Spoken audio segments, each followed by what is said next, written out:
The Tokyo Type Directors Club was established on the 17th of December, 1987. In 1990, starting in 1990, we started giving awards based on typography and typographic designs, and we have established the international award, the Tokyo TDC Award. And the outcomes are being exhibited at the TDC exhibit, and also we have been holding the TDC Day, which is a forum by the award winners, as well as publishing the annual book. And this has been supported by these members that you are seeing here on the screen. Last year in October, for the TDC 2022 awards, we received 1,856 entries from overseas, 1,888 entries from Japan domestic, adding to a total of 3,644 works. From them, we have selected 138 works, including the award recipients for this year, and they are being exhibited at the Ginza Graphic Gallery. This year, starting from the 1st of April, till the 30th of April, we will have this exhibit here in Ginza. And the graphics for this exhibit have been asked to be done by Balmer, Hählen, and we will start TDC Day with an opening speech from Balmer, Hählen, and afterwards we will have presentations by each award winner, along with messages and comments by the judges and friends. So in this combination, we will have a total of 11 combinations to be presented going forward.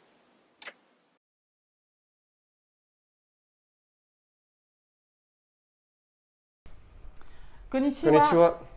Tout d'abord, nous tenions à remercier l'équipe de Tokyo TDC Directors Club de nous avoir invités à réaliser la communication 2022. Nous avons réalisé notamment l'affiche et nous allons vous l'expliquer. Lors de notre venue en 2018 à Tokyo pour recevoir le TDC Prize, nous sommes allés à la Ginza Graphic Gallery et nous avons pu observer le logo GGG. C'est un logo que nous aimons de par son minimalisme, de par ses formes, également la diagonale dans les lettres. C'est vraiment une référence pour nous. Comme vient de vous le dire Priscilla, le logo de la galerie GGG a été vraiment notre point de départ pour la composition de l'univers visuel. L'inclinaison des 3G nous a donné cette dynamique pour dessiner les lettres TDC. Nous avons également joué avec la typographie en relation avec cette dynamique. Dans notre travail en général, nous aimons beaucoup jouer avec les contrastes. Et dans ce visuel, nous avons joué par exemple entre les pleins, les vides, les formes, les contreformes. Vous pouvez par exemple observer les aplats de noir qui viennent en opposition avec les lignes très fines. C'est une composition typographique qui mêle le caractère japonais et les caractères latins. Au niveau des couleurs, nous avons joué autour de la couleur métallique argent, venue complétée par du blanc et du noir, afin de créer un jeu d'opposition et de contraste. L'ensemble du visuel donne un côté affirmé et radical. Nous souhaitons à tous les visiteurs une belle exposition et tenions également à vous remercier. Arigatou gozaimasu.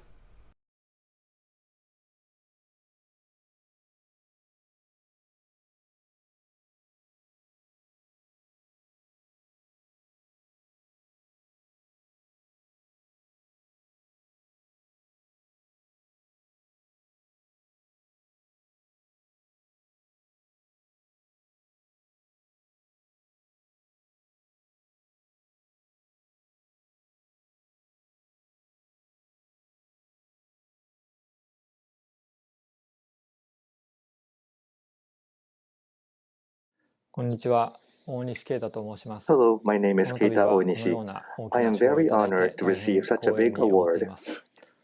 After a short self-introduction, let me take you through my work. I am a film producer and designer, and I have been making video works mainly using the technique of animated visualization of tones and musical structures. I work with a wide range of music genres, from rock to classical music. I have also created installation art in which parts of images and sounds are arranged in space like this. This is a work using AR that was presented in 2020. When you hold a tablet over the speakers, you can visualize the sound. The work for which I received the grand prize this time was an extension of these kinds of activities. It is a visualization of the Requiem Choir by the 17th century composer Manuel Cardozo. The piece was created for NHK Masterpiece Albums Plus, a program of the Japanese broadcaster NHK. Let me explain a little bit about this program. Masterpiece Albums is a 5-minute program that has been continuing since the 1970s, featuring famous classical music, episodes from the composer's career, and landscapes and episodes related to the composers. So the one on the left over here is what was broadcast long ago as Requiem, showing the church and the pipe organ in Portugal, where Cardozo once served. In contrast, the Masterpiece Album Plus is a collaboration with an individual filmmaker and videographer to present a new interpretation of the masterpieces. Now please enjoy the 5-minute video.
You may have noticed this by watching the video.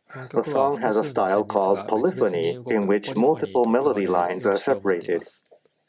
In a normal chorus, the voices would sing simultaneously, but here, the voices start at different times and have separate movements, and some merge together, so the movement is not always consistent. To illustrate these unsynchronized melodies, my idea was to illustrate this movement by cursive script with connected letters. These are real musical scores, but the letter forms are completely faithful to the score and stays real. This is a color coding of the 6 melodies by assigning separate colors to each melody line. This is then replaced by MIDI, which is information about the pitch and duration of the note, and then I take the process of tracing over them. The lyrics are short liturgical texts, so the number of words is less in relation to the melody, but the vowels are sung with extended durations. This makes it possible to draw the vowel letters in a circulatory manner with a small number of strokes. And each single line is also representing each singer's breath. I believe there are 2 main ways of understanding music. There is the symbolic understanding, such as music scores, and understanding by impression and atmosphere, like in a music video. I wanted to create an expression that bridges the 2. Polyphony was the theme this time. I think there's something fresh and something old like this when you look at it now, so we hope to continue to express ourselves in the way in the future. Also, having received recognition for this kind of textual expression, I became even more interested in the written word. I would like to research calligraphy from all over the world and hope to be able to use them in contemporary design going forward. Thank you once again for this award.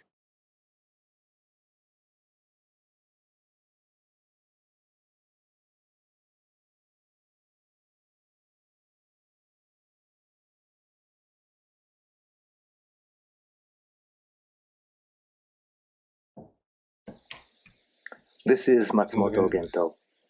Congratulations to Keita Onishi on winning the grand prize of the Tokyo TDC Prize 2022, Requiem composed by Cardozo. I saw this work for the first time at the jury session, and I had a feeling that this would likely win the grand prize. It was the first time that my guess became a reality.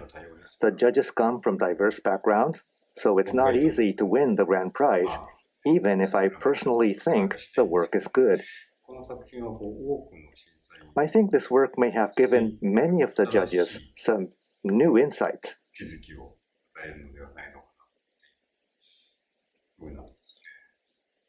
I felt that it received a variety of evaluations. In fact, at the jury session, one of the members, Kazunari Hattori, said, "I am a strict person when it comes to this type of work, but I feel that this work overcomes these hurdles." He commented in such a positive way. Then, Atsume Kikuchi also spoke very passionately about the work though from a different perspective. But as the meeting was held via Zoom, the audio was a little choppy and I couldn't understand any of the content, but I thought he probably had a different assessment from Mr. Hattori.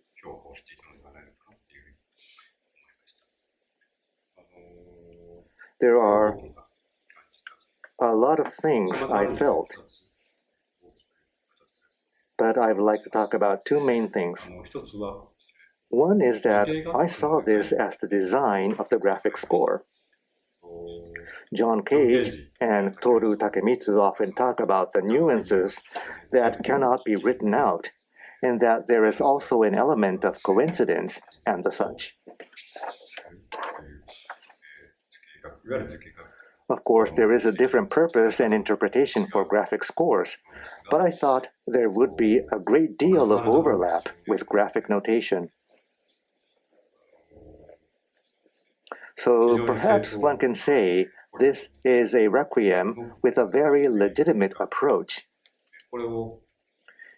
If the various details and nuances that cannot be completely converted into writing are designed in a different way, in this case, not in a graphic score, but in a visual score, I feel that this work is successful as a design. The other thing I felt is somewhat like a poem to give shape to projected images.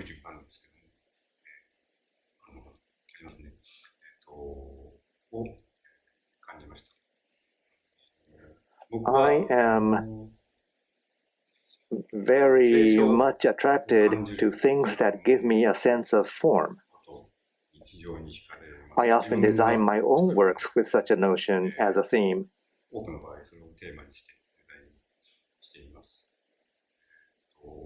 When designing, the thing or object is a fact, and because of it, it makes sense to describe it as a shape. However, projected images move and are not fixed, so I don't think the term figurative is perhaps appropriate. I've probably never actually thought of projected images as good figurative images, but for some reason, for this particular work, I felt so.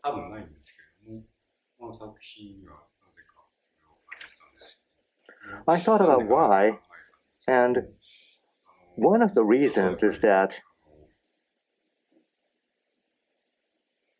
it is a single line.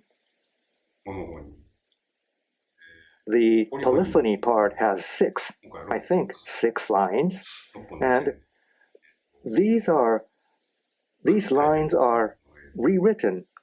So in other words, it is a performance.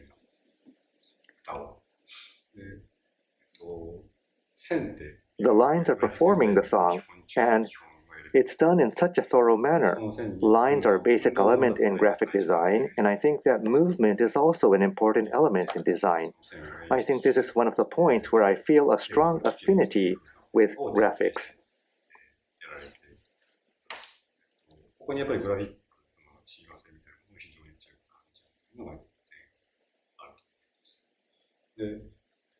There is a motif of a requiem, and of course the requiem itself contains a story. And the lines in this work are created by quoting them in the form of calligraphy.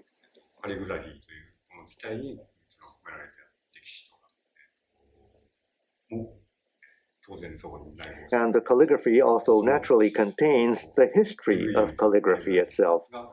I think there is also a lot of interaction between the requiem and the calligraphy, mutually elevating each other to a higher level in many cases. I think it has been explained that a figure is a form that emerges from the viewer's appreciation, and this is exactly the kind of work that emerges from the viewer's mind. Designers tend to create still images or single images. So I think they tend to look at video works, especially motion graphics, which are expressed by adding movement to typography in a somewhat oblique way.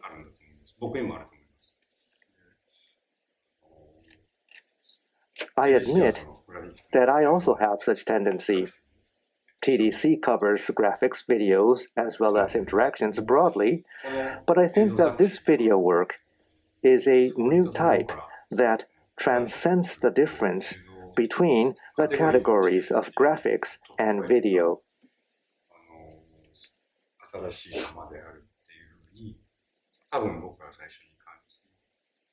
Although Mr. Hattori, Mr. Kikuchi, and many of the judges may have had different impressions and perceptions from this work, I felt that they are not so far apart, and perhaps there might have been some overlapping interpretations among the judges. So, congratulations once again to Keita Onishi for winning the grand prize.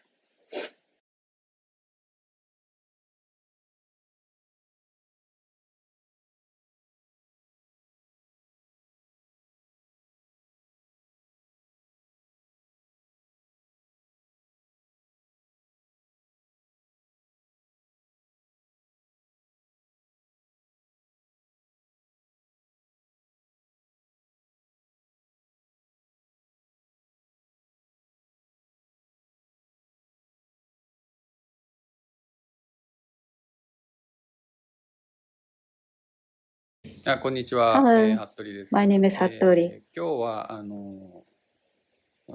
Today, I'm going to talk about the book entitled Nakajo. This book is a collection of works by Masayoshi Nakajo, and I will talk for about 15 minutes, although I might not be well organized and very casual. Keiko Kubota of ADP planned to publish this work and persuaded Mr. Nakajo, Kaoru, Kasai, and I became the editorial board members. I was in charge of the book's design and composition. Mr. Nakajo was born in 1933 and compiled his work into those from the 1970s, 80s, 90s, 2000s, and 2010s, or roughly dividing them by 10 years. When it comes to his work, it's absolutely impressive. I made a chronological table for each decade. Born on May 4th, 1933 in Yodobashi, currently Shinjuku, Tokyo, his father was a carpenter. So he was the son of a carpenter. And for me, it sounds quite persuasive. When we look at the way he set up his work and carries it out, he is not like an architect who draws the plans, but more like a carpenter building something that fits the reality. Now, that's my impression of him. And he is indeed a carpenter who makes things in a very unique way.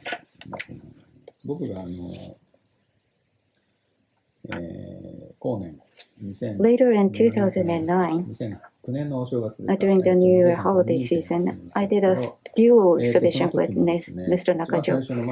And at the very first meeting we had for the exhibition, work was still a year away. As soon as we met, he opened up a drawing of the venue and showed me the widths and heights from here to there and how many V-sheets could be lined up. He seemed to be focused more on the dimensions of the exhibition rather than the contents. That really looked like the work of a carpenter.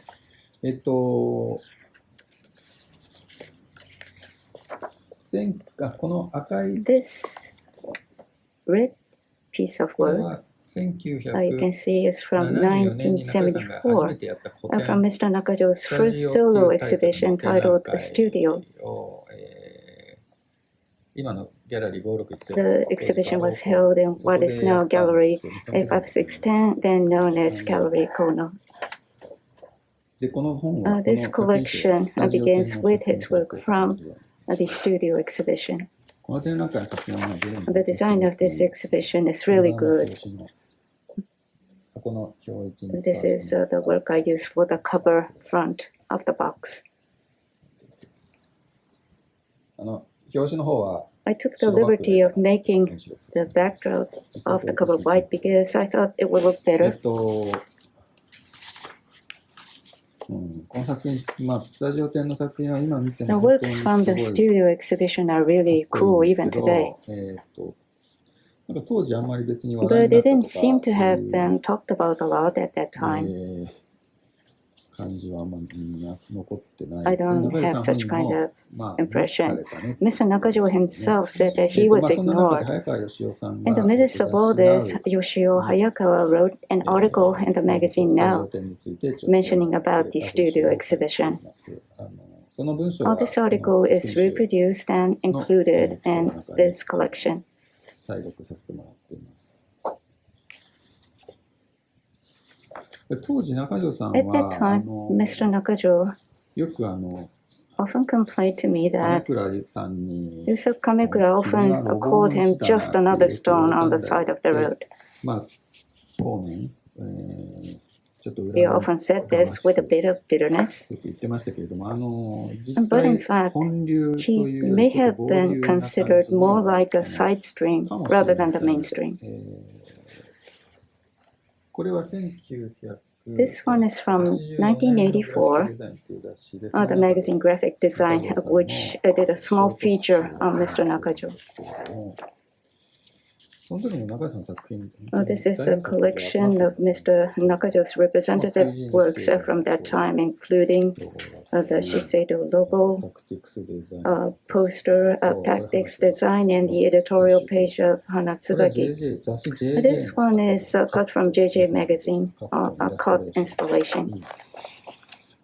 さっきのスタジ This is the studio exhibition I mentioned オ earlier. これも This is an illustration or a cut for Kategaho, とかザ銀座の a display illustration of the Ginza イラストレーションとか、あと and logo types.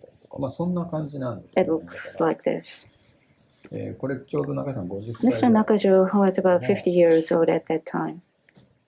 この後、After this, 55歳 in around 1988, when he was 55 years old, Mr. Nakajo held an exhibition called Nakajo-ish. I feel that Mr. Nakajo before and after the Nakajo exhibition is quite different. 違うっていうか、なんか中条一 For the 展で大量 Nakajo-ish に exhibition, ポスター Mr. Nakajo created a large number of posters as works of art. なんかそこからこう I got the impression, while editing this book, that his creative activities accelerated from that point of time. これその中条一展の These are the posters from the Nakajo-ish exhibitions, ポスター作品ですね。 or the poster as a work of art. 中条一展 The は Nakajo-ish exhibition was held at two venues, one in GGG with the Ginza Graphic Gallery and the Ginza Art Space. The posters I just mentioned were displayed at the Ginza Art Space. There were around 20 of them, and at the Ginza Graphic Gallery, illustrations for a series of articles in the magazine Hanatsubaki were displayed. This is the one that Mr. Nakajo gave to me. These kind of watercolorish illustrations, I think there were about 20 of them, and logos were exhibited.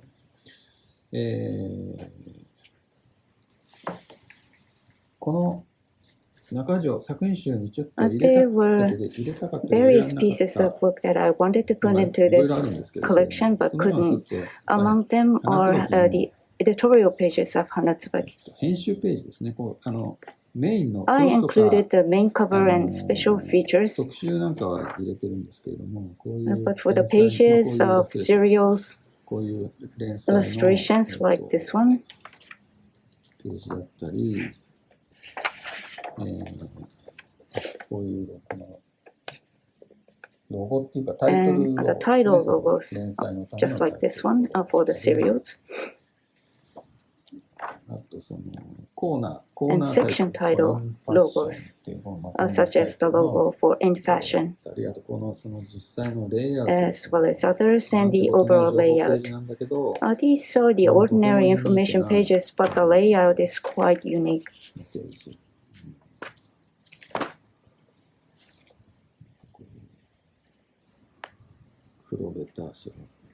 This kind of white characters against solid black backdrop. I wanted to include this kind of layout, but I couldn't because I couldn't simply relate them to the other pieces of artwork. It's a little regrettable for me.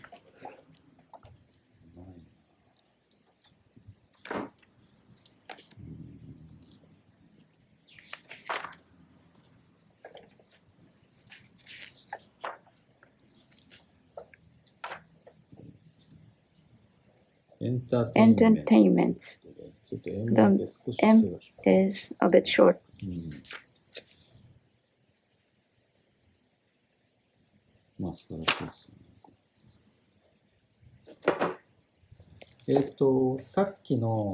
As I mentioned earlier, in 1984, when Mr. Nakajo was 50 years old, as one of the feature articles, there was an interview. And it is indeed interesting. For example, let me quote, "My work is not easily understood from other people's perspective. They might think that I am a hit or miss type of person or casting doubt on me, that I don't have conviction in what I'm doing. I'm doing something good because I do all sorts of things." Or maybe it could have been true. Well, it is related to what I said earlier, but rather than aiming for perfection, I tend to work from time to time on the things that look interesting or new and fashionable. That may give an impression that I'm lacking consistency in what I'm doing. But nowadays, it's easier for me to be honest with myself because I get orders for a job that I am good at, so I don't have to do things that I'm not really suited for. Yes, that's right. I cannot imagine making a poster completely more myself or making a poster of my own work. A poster is to serve a certain objective, and I can do it because there's an objective. I am not good at expressing myself, thoughts, and belief. I guess I am lacking self-expression. Even though Mr. Nakajo said this, later he started to create a lot of things that can only be called his own works of art, expanding his own world of expression. And I think he revolutionized himself. I believe this is fascinating.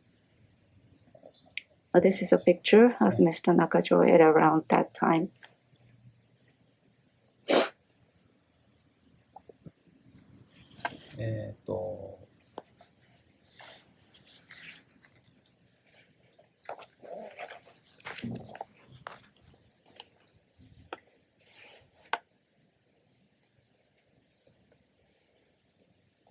He's also saying the following. My work is like a coordination. Each part has to be of good quality, but the sense in selecting and connecting them in some form gives me great pleasure. For example, in selecting the printing type, pasting them, even that can be exciting. And connecting is not to give a uniform look. It's to give some sense of discrepancies, and that makes it fresh, and that may be the novelty. But nowadays, in general, we see this in connecting heterogeneous things, not just by me. In particular, in the world of fashion, to be cheeky, I feel if I keep mixing, I'll come up with something. The stock is infinite. That's what he's saying.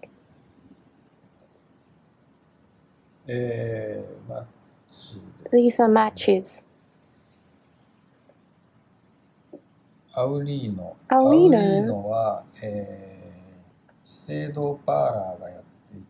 was an ice cream shop operated by Shiseido Parlor in Harajuku. And I think that the design of this store was also done by Nakajo-san. This Art Deco looking unique chair is at least his work. I saw one of these chairs at his office. This picture on the wall might also be a work of him. It's a bit small, so can't be sure. But I think it looks like his. It's a work I don't know.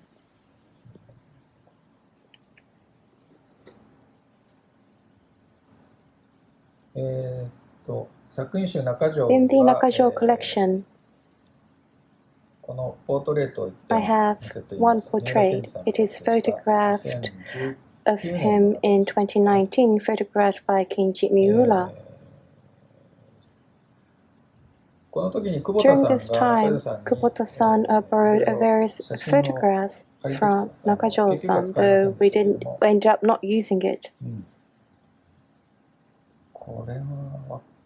This is much younger of him. I think it's in Hawaii, perhaps a filming location.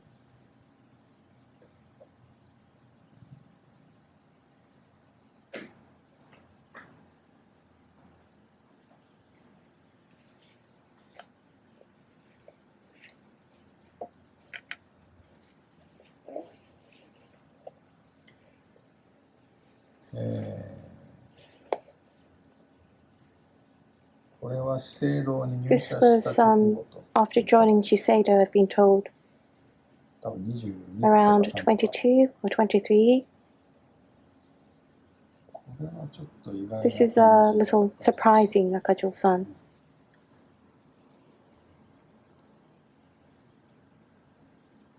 So you can see the Kategaho illustration in the background, so it must have been somewhere around 1975. Interesting hairstyle.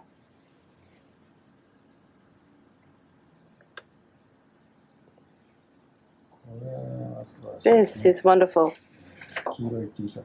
Nakajo-san wearing a yellow t-shirt. Vacances on course. He's wearing a t-shirt that says Vacation in Corsica.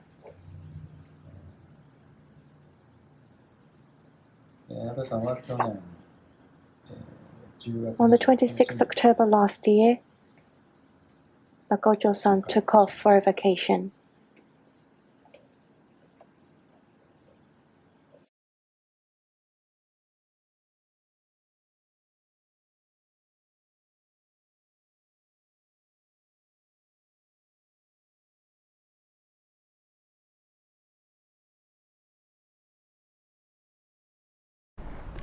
I am Kubota from publishing company ADP. Hattori-san, congratulations for the special prize. Today, I would like to touch upon the process to publication.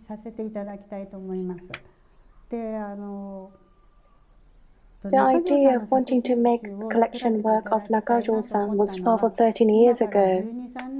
And when I spoke to Nakajo-san at that time, he said, "You won't make good sales selling my collection. Don't, as your company will go into bankruptcy." With that one word, I gave up. But thereafter, in 2013, at the gallery of Kazunari Aoki at BTF, there was the Nakajo-san's exhibition, the first half of Nakajo. And during that time, at the sofa at that lobby, I asked Nakajo-san once again, and then he responded immediately, okay. And when I reflect upon that, he was able to check all of the works for that exhibition, and he was also was able to make the selection. And also I made the proposal, which was to have Kaoru Kasai and Kazunari Hattori to be in the editorial board. And why editorial board? People may wonder. But I thought that if something happens, I would be of no match to Nakajo-san by myself, which is the reason why I asked the two. After the end of the exhibition on the 6th of March, at the restaurant on top of the Shiseido Parlor, Kasai-san, Hattori-san, Nakajo-san, and myself, the four of us had our first kickoff meeting.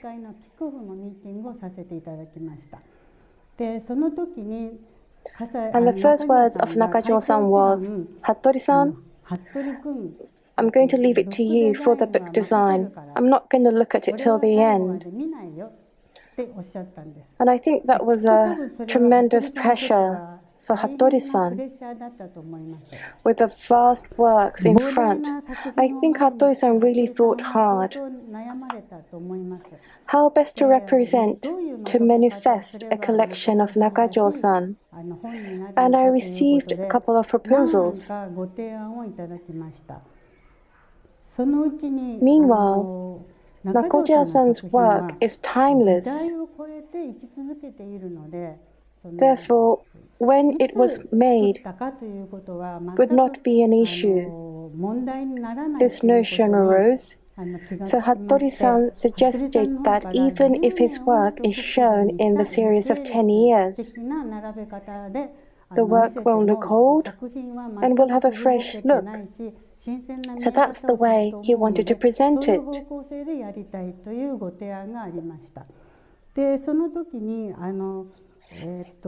And he brought that up to Kasai-san and myself. And of course, Kasai-san agreed to that. In the meantime, for the collection, Hattori-san picked up and posted works of Nakajo-san from his collection, and also works purchased online. So as a fan of Nakajo-san, I was really heartened, or I thought, wow. I was just in sheer admiration. For binding, initially I thought of using a soft cover because I had the impression that Nakajo-san was not so fond of something too formal. So I thought of a soft cover with a jacket, a rough touch would be nice. However, Hattori-san suggested rather than a board cover with a presence, a thin hardcover in a book box would go better. Kasai-san agreed to that, and also I agreed to that. The layout was almost done, and I think that was a great proposal.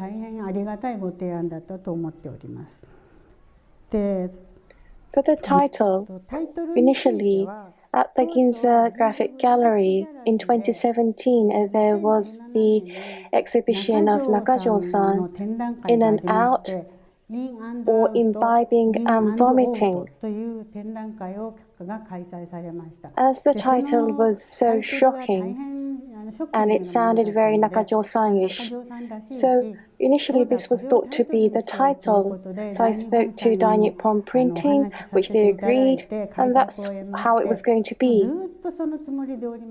But as time passed by, and I flipped through the layout, something didn't seem right. And regarding the title, Hattori-san said one day he wanted the title as Nakajo, and I greatly agreed to that title. So I called up Nakajo-san and said that the title has been decided to be Nakajo. He said, "That sounds rather snobbish title," but seemed very happy. In the spring of 2020, Hattori-san sent over the font design elements of the cover, and that was of a white background with Nakajo and ADP in Roman characters, so it was just a white background with these logos. And when I faxed that over to Nakajo-san, I received a phone call immediately saying, "It's not going to be a white background." So I said, "For your collection, of course it's not going to be a white background." And I gave him a peace of mind.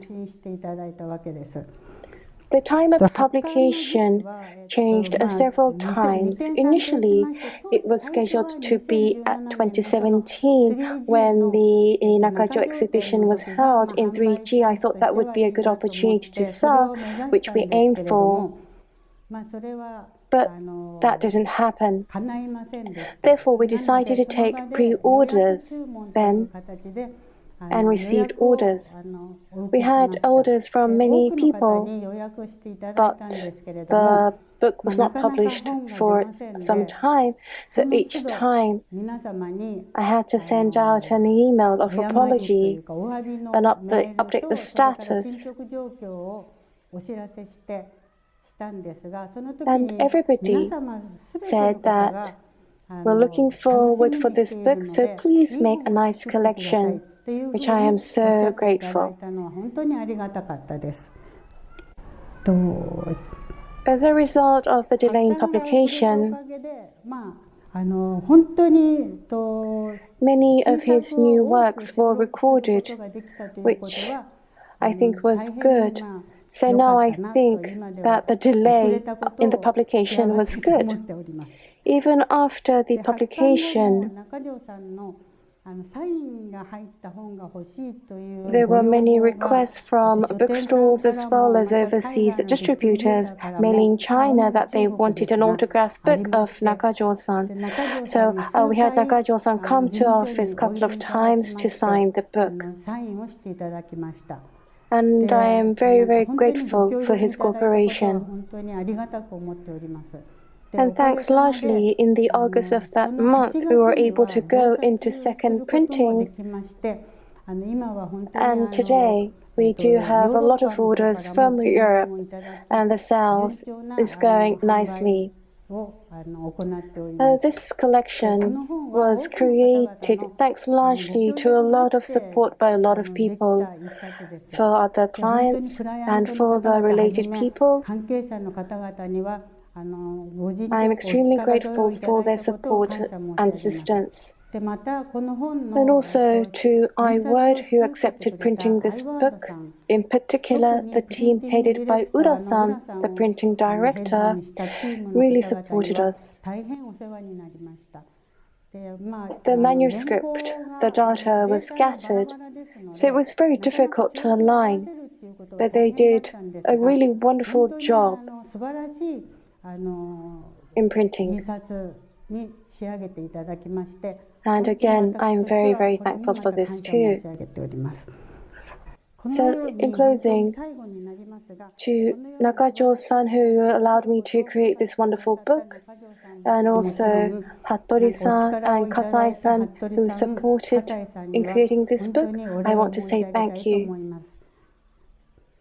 And each time I come across people, people say, "You've been able to make a good book. It's good that you made this book."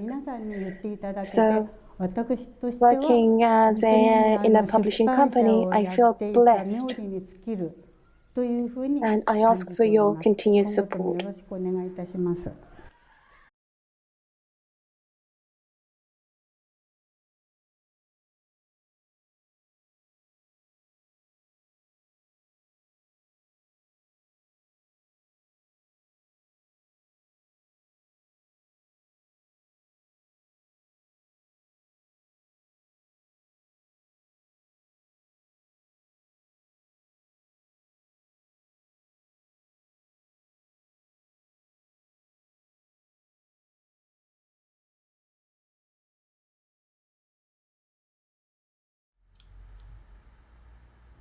Hello everyone. I'm very happy to be here with you today. First, I thank the TDC Tokyo for this prestigious award for Altesse. But as explained in previous exchange with the TDC team, I have had a very special relationship with Japan, a country that I still have to visit in the future. Back in the 90s, I was a student and I submitted my first typeface Onishi to the Morisawa Awards. And 3 years later, for the next prize, I submit Apolline. And I received award for both of them. And these awards were very important to me at the time because they gave me the confidence in the ability to design more typeface in the future. And then much later, I was already a professional at the time. I was invited to design the cover of a special issue on type design of ID magazine. They published a large, very long article about my work with outstanding high degree of graphic design on very high level of production. I was very amazed by the quality. So I can tell you again that this TDC award for Altesse just pushed me to remind that Japan have a very special place in my heart. And maybe without Japan, I will be not here able to speak about Altesse because it was a landmark in my career in several times. So today is to present Altesse, the new typeface published last year. So I will share my screen and I will describe the project for the next 10-15 minutes. Enjoy. Altesse is a project that started over 10 years ago. The idea was to reproduce not exactly calligraphy, but to revive the copperplate style. The rendering of the drawing of Altesse is typographic, not calligraphic, as it tried to represent metallic aspect of the form on the paper, on the screen. There is also a conceptual difference between calligraphy and metallic rendering. Calligraphy is about the infinite variety of forms, their liveness, their dynamics, whereas typography definitely fixes a form, it summarizes a formal principle. Of course, in copperplate engraving, there is a randomness due to the letter-by-letter reproduction, unlike in movable type. Nevertheless, the shapes are drawn and therefore result from the designer reflection, who will simplify and organize the system to facilitate his work. It was Charles Paillasson who wrote the chapter on the art d'écrire, published in Encyclopédie des sciences, des arts et des métiers, 1751-72 by Denis Diderot and Jean Leron d'Alembert, which was presented to you. When he explained to the reader how to hold the pen, follow writing models on their craziest arabesque, it is not only a question of describing, but to synthesize random writing for educational purpose through writing on example published on a book. It is beyond a transmission of a master to a pupil. For example, in his explanation, 3 écritures sont en usage, la française ou la ronde, l'italienne ou la bâtarde, la coulée ou de permission. He describes the bâtarde coulée in these terms. It necessarily takes to flatter the eye, to sustain feather position, a fair slope, simple and correct initial, delicate bones, lightness in curve, thunder, and softness in touch. It is indeed a process of deconstruction of the gesture and their impact, all illustrated by explanatory graphics of the different forms broken down. Over the year, foundries tried to adapt typographically this copperplate script. Each letter must be engraved separately but linked to the next. A complex operation, definitely. Because the formal script is naturally slanted, while the punch and metal type are perpendicular, which leave no rooms to draw the shape of their connection as well as the flourished endings.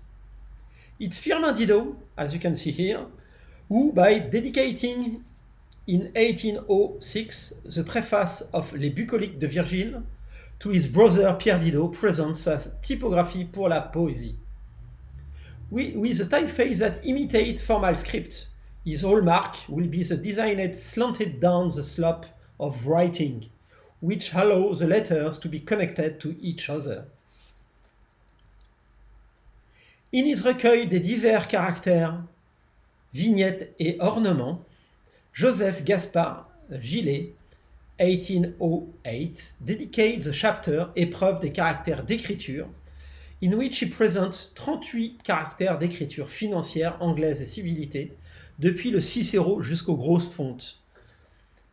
de fonte, roughly in English, 38 typeface writing, different model of writing in different size, from small to very large size. Several formal scripts appear, accompanied by various variants of glyph, ornaments, and so on. Since the beginning of the 19th century, the use of a formal script becomes the standard for the announcements in copperplate script in the French aristocracy. Object of commercial convenantness, French foundries will offer formal script in their catalog. Each time, announced to advantageously replace letter-to-letter copperplate made by hand, and therefore more expensive. It is necessary to wait for photocomposition, which foreshadows the transition to digital typography to be completely freed from the metal type. Matthew Carter drew Snell roundhands that you can see here.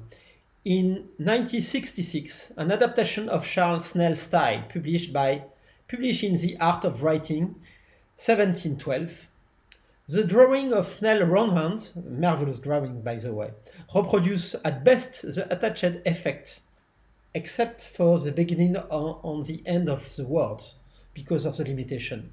Photon composition does not yet provide at the time the many necessary variants on the technology for contextualizing glyphs according to their position in the word did not exist at the time.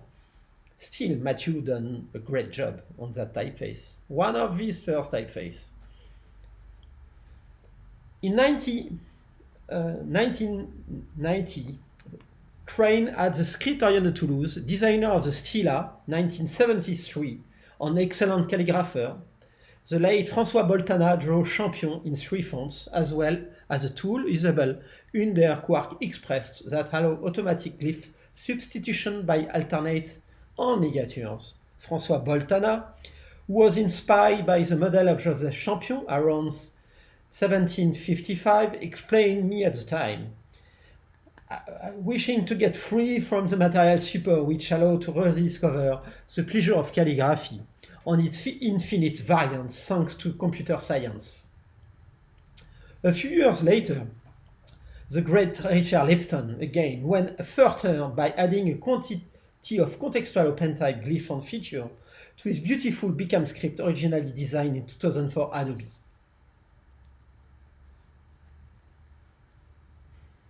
Let's go to the Altesse drawings now. As these sketches show, while Altesse imitating formal writing is not the revival of a particular reference. Altesse is a contemporary interpretation of various engraved sources from the 19th century.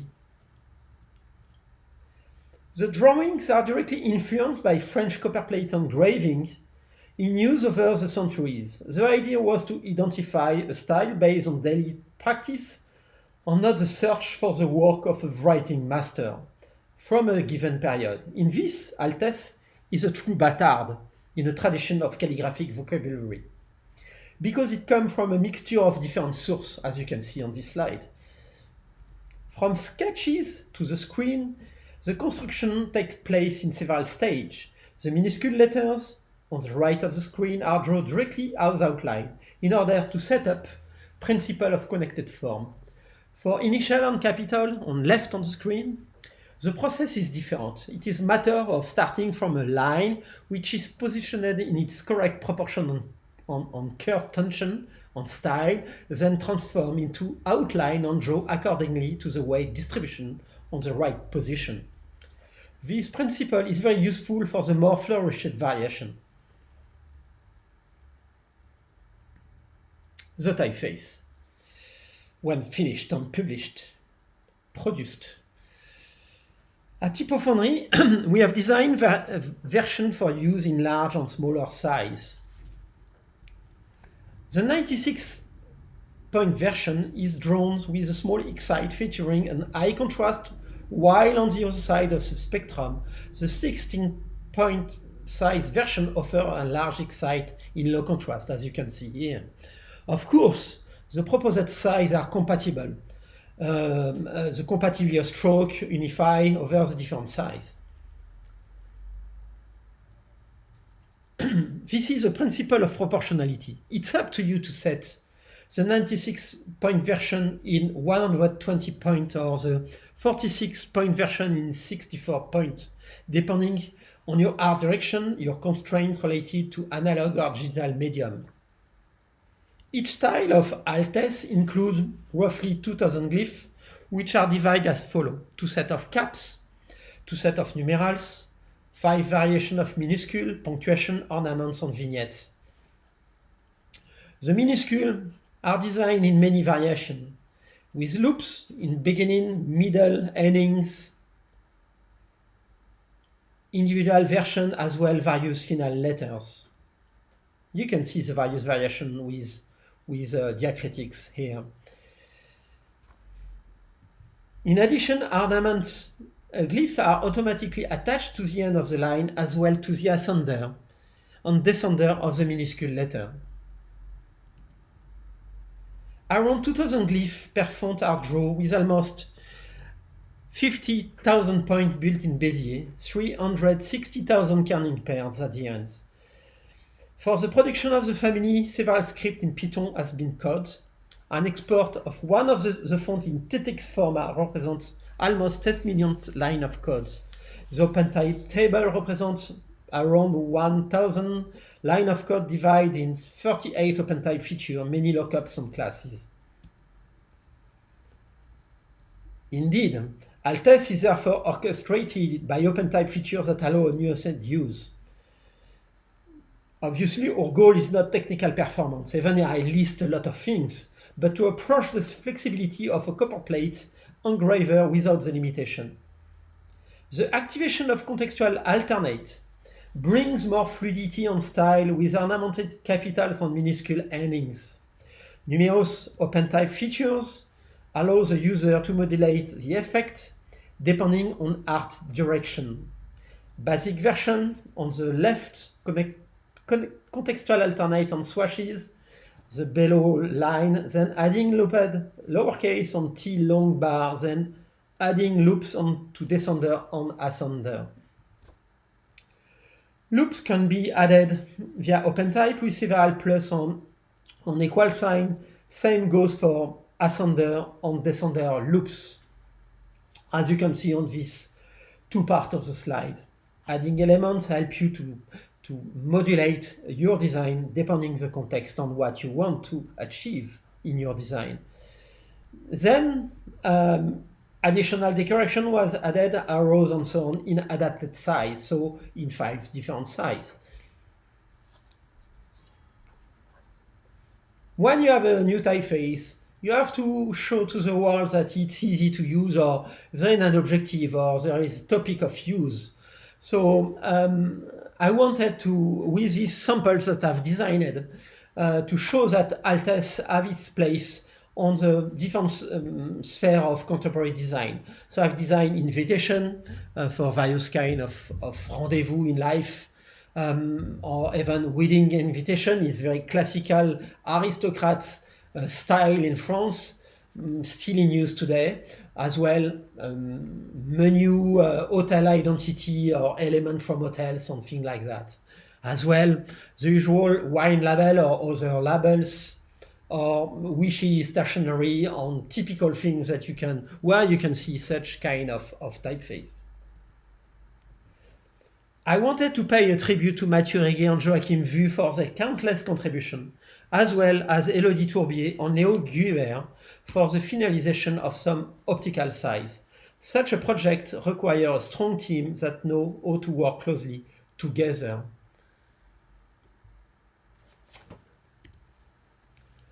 So back to my screen. I want to thank you again, the TDC jury and the TDC for the organization of and the audience present today to watch my talk and all others talk. So thank you for your time. Keep in touch and let's continue to design typeface in the future.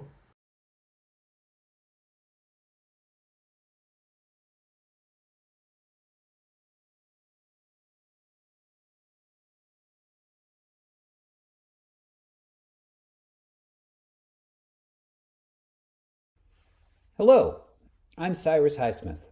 I'm a type designer and graphic artist based in Providence, Rhode Island in the United States. And I'm the creative director at Occupant Fonts, a brand of Morisawa. To prepare for making this video, I reviewed the comments made by myself and the other judges all the way back in 2021 about the typeface Altesse. Now here's what I said. Look at those swashes.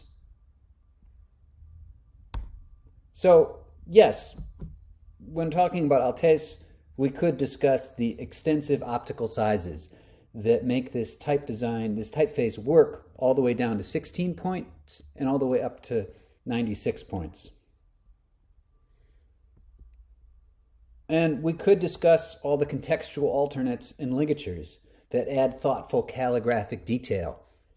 You could see it here in the way the S connects to the T and the ending on the I and the beautiful way the O connects to the U. And we could discuss the extensive character set that supports Western, Eastern, and Central European languages. All these things contribute to why this typeface deserves its prize and make it such an impressive series. But look at those swashes. Dang, they are beautiful.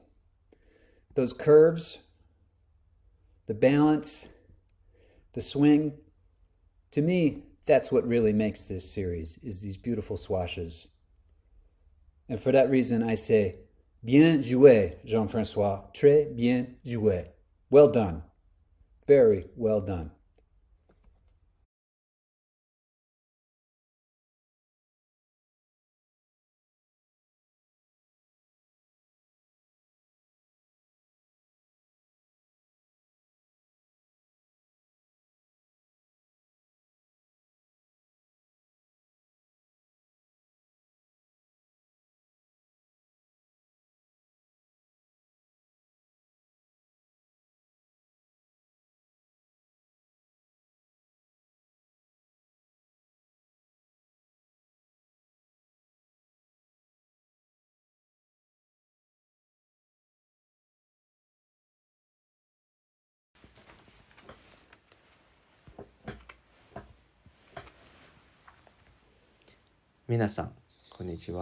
Hello everyone. My name is sek-vai and it's my pleasure to meet you.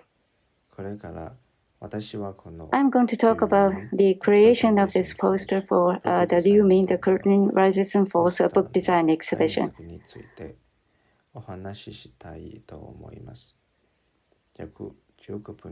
I will talk about 15 minutes. Mr. Liu Min is a book designer, and in 2021, he held his personal design exhibition in Beijing's Yan Book and Gallery. He asked me to work on the poster for his exhibition.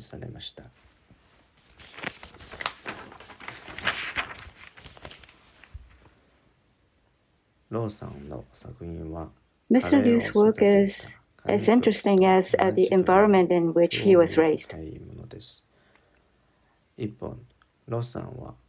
one hand, Mr. Liu is the son of the renowned Chinese book designer, Mr. Jingren Liu, and like his father, he loves the classics, loves tradition, and has a strong sense of respect and responsibility for history and culture. Looking at Mr. Ryu's work, you will be able to find that many of his work are the collection-level books aimed at promoting traditional Chinese culture. However, Mr. Ryu has many interactions with up-and-coming young artists and creators who influence each other.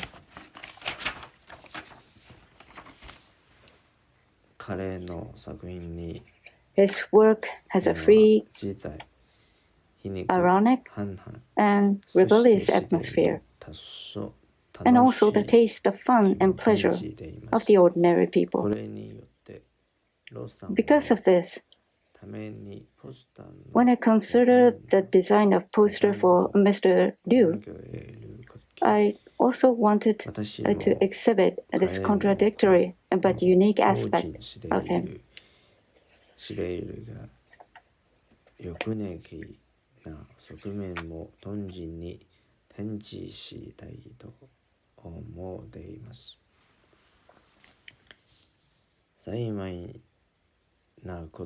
Fortunately, I was inspired by Mr. Ryu's other work, a self-publishing project entitled After Intermission. The name After Intermission is a reference to his book design work for a major Chinese publishing house, which he likened it to a stage performance.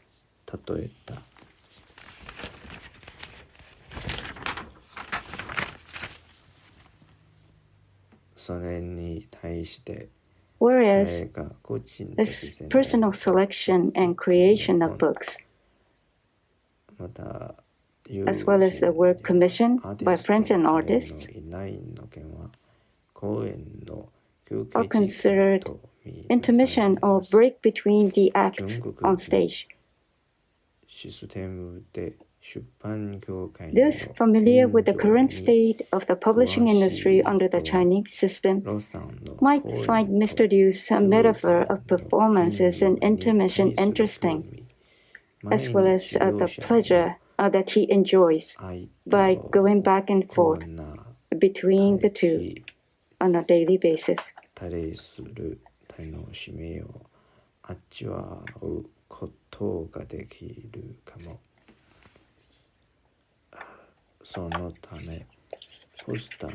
For this reason, the poster text is also designed around performance and characters to create a carnival-like joy and exhibition information, which sometimes is boring.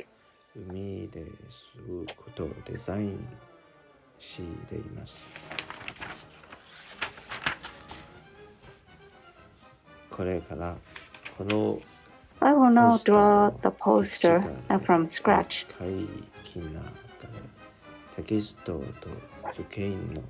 By doing so, I'd like to explain the relationship between the text and the diagrams.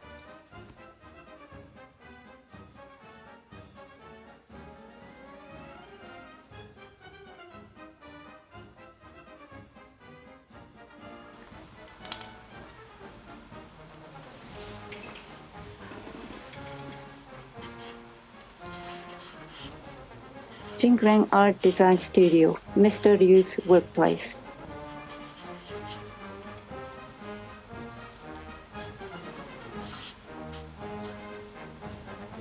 One and a Half Atelier is a book design studio run jointly by Mr. Liu Min and Mr. Zong Yu. It was established in 2016.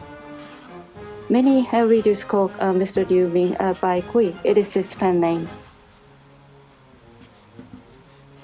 Bai Kui started after intermission.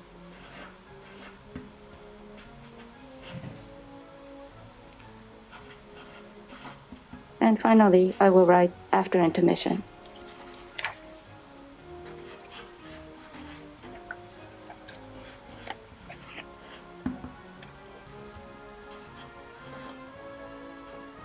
1.5 Atelier is a book design studio run jointly by Mr. Liu Min and Mr. Zong Yu. It was established in 2019. Other information on the exhibition.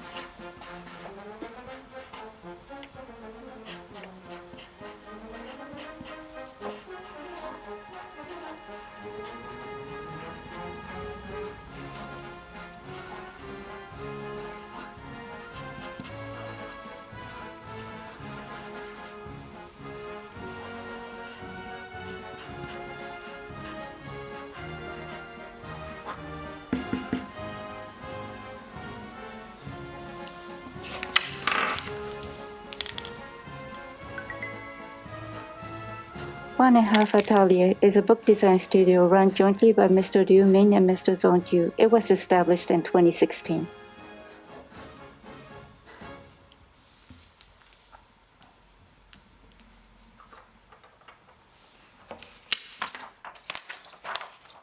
Add the colors.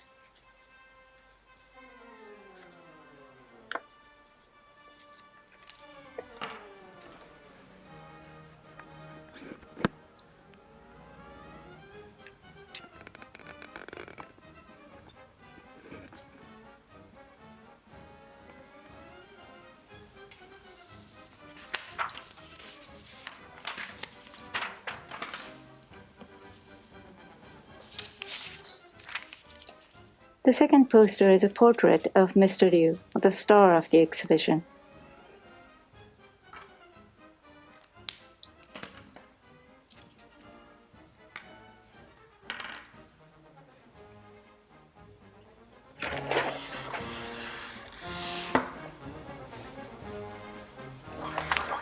The two Liu characters and one Min character combined, and surprisingly, it became Mr. Liu's face.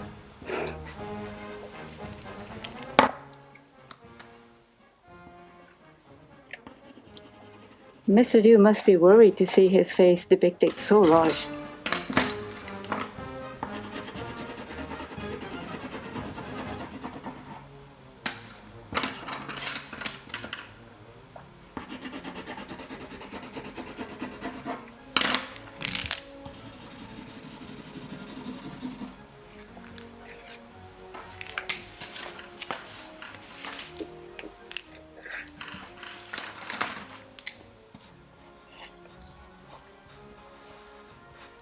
Other information of the exhibition.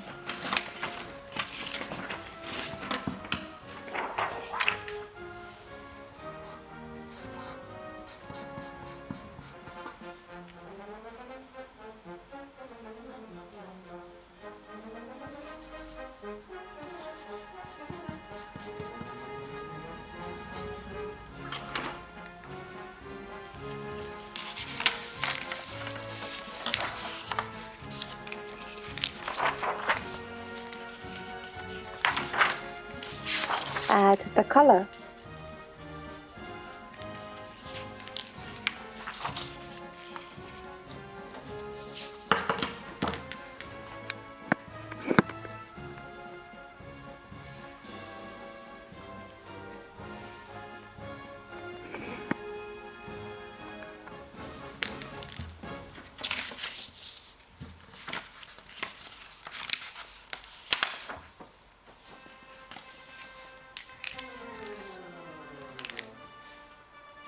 The third paper is a reminder again that Liu Min is the lead actor of this exhibition.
The fourth paper has too much letters, so I won't write this down.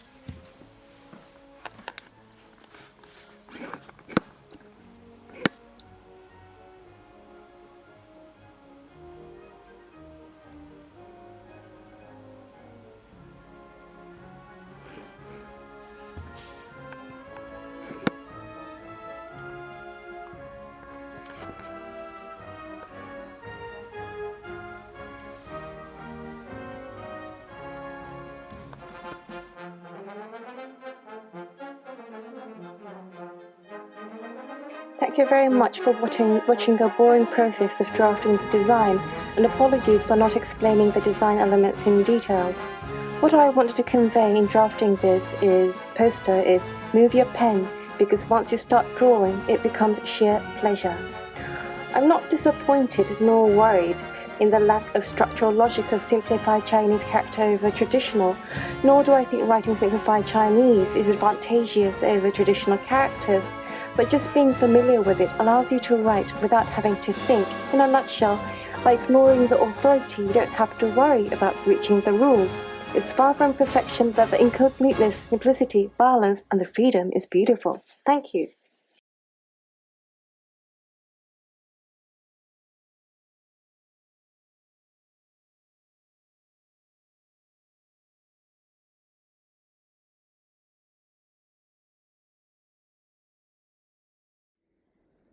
Hello, I'm editor Muroga. The award-winning work, The Curtain Rises and Falls, it is an exhibition poster. But when I first looked at it, I wasn't able to read it, or I wasn't able to understand what this poster was for at first glance. But when I looked at it carefully, it did have a heno heno moheji, a Japanese traditional face using Chinese characters. But when you think about a kanji, is creating a character by combining these parts. So I wondered, how can you make a heno moheji with kanji without the kana, the Japanese syllabary, but turned out nothing short that the principle of kanji is constituted that way. But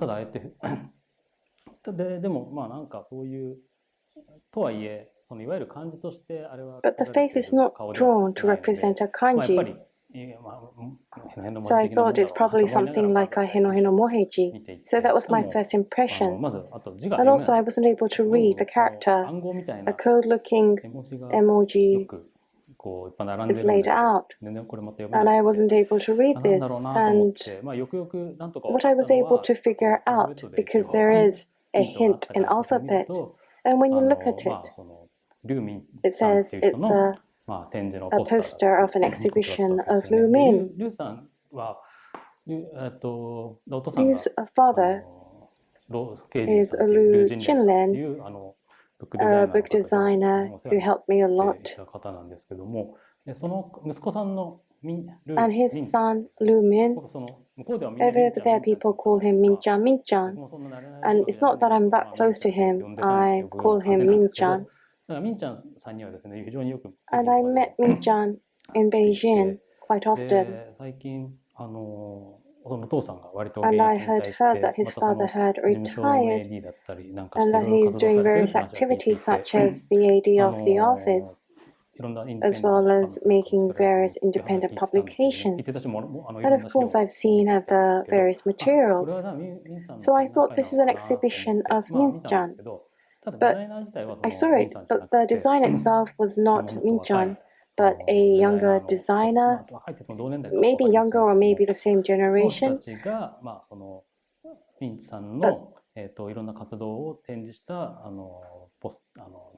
They made this poster from the various exhibition works of Min-san, which I was able to realize. And the interesting thing is the straightforward emoji-like approach. It was very interesting.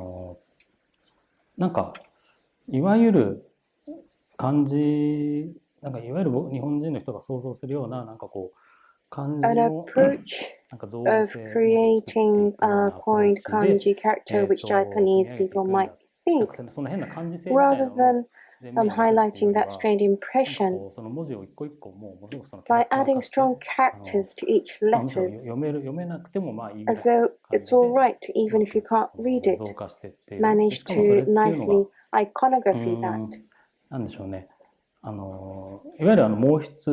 Further, from the Chinese calligraphy or mincho of Zen style or kanji typeset or the traditional typeface,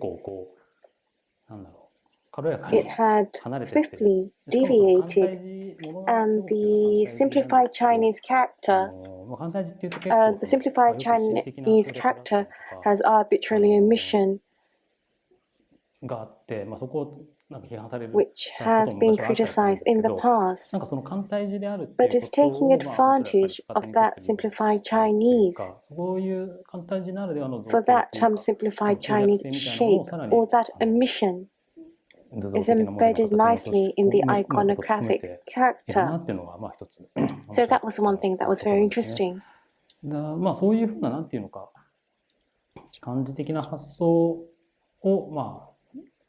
Dislocating that kanji-like idea and having the vertical, horizontal typeset or the European font or the emoji. So these various elements are compiled. So the various history of characters or the structures, it looks fun, but the complexity is embedded and cohesive. That is designed very swiftly, which I think is what was so mesmerizing about that poster.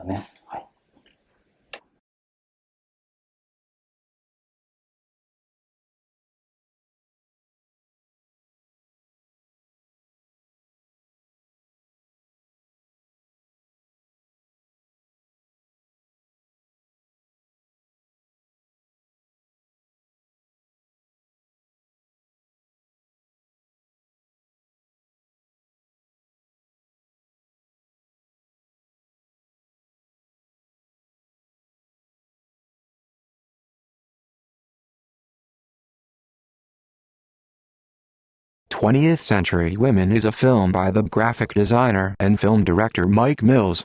It was released by A24 in December of 2016. The film is the story of a teenage boy, his mother, and two other women who help raise him among the love and freedom of Southern California of 1979. We will talk about the book in 3 points. 1. Background on the book. Design began in early 2020 for what would be Book 005 in the A24 screenplay book series. Every time we work on one of these books we watch the film many times and try to take in as much information as we can. After a while we start to form an impression of what the book can be. In this case we also looked for American books from the 1970s to help inform some of the textural qualities we wanted. We found a USDA Forest Service report from 1977 and a Grand Canyon District book from the same year that was published by the Department of the Interior that helped influence some of our choices. The book series has its own system of rules that this book had to follow. The main structure of the cover doesn't change with the exception of the title and director. The typography is always debossed in foil and we always use a frame from the film as a tip-on. In addition we always feature a complete set of film credits at the end of the book. 2. Typography. The first typeface in the hierarchy is called New Ballard. It was designed by Alaric Garnier. We chose this typeface because of its relationship to American sign painting alphabets and its similarity to letters drawn by the California artist John Baldassari. Rest in peace, John. The second, and most used typeface in the hierarchy is a family of Ionic variants called Quadrant. It was designed by Vincent Chan and it provided us with the ability to use the mono-spaced variant for the screenplay, which are typically typeset in a mono, and the regular width variant for the essays and interview.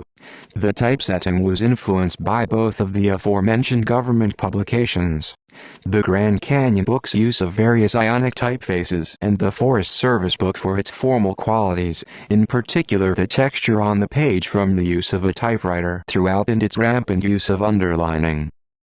3. Color and materials.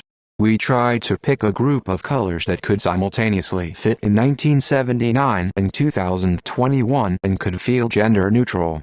A rusty brown, light blue, and pink. The book starts with a floral pattern printed on laid paper in a light blue for the end sheets. This was in reference to the many beautiful patterned blouses that were typical of the period and that Dorothea, the mother in the film, wears. The majority of the book is printed on smooth off-white paper, and this was in reference to the Grand Canyon book that had a similar hue of paper. The image section titled 24 Frames is printed on glossy paper and provides a nice white contrast to the off-white text pages.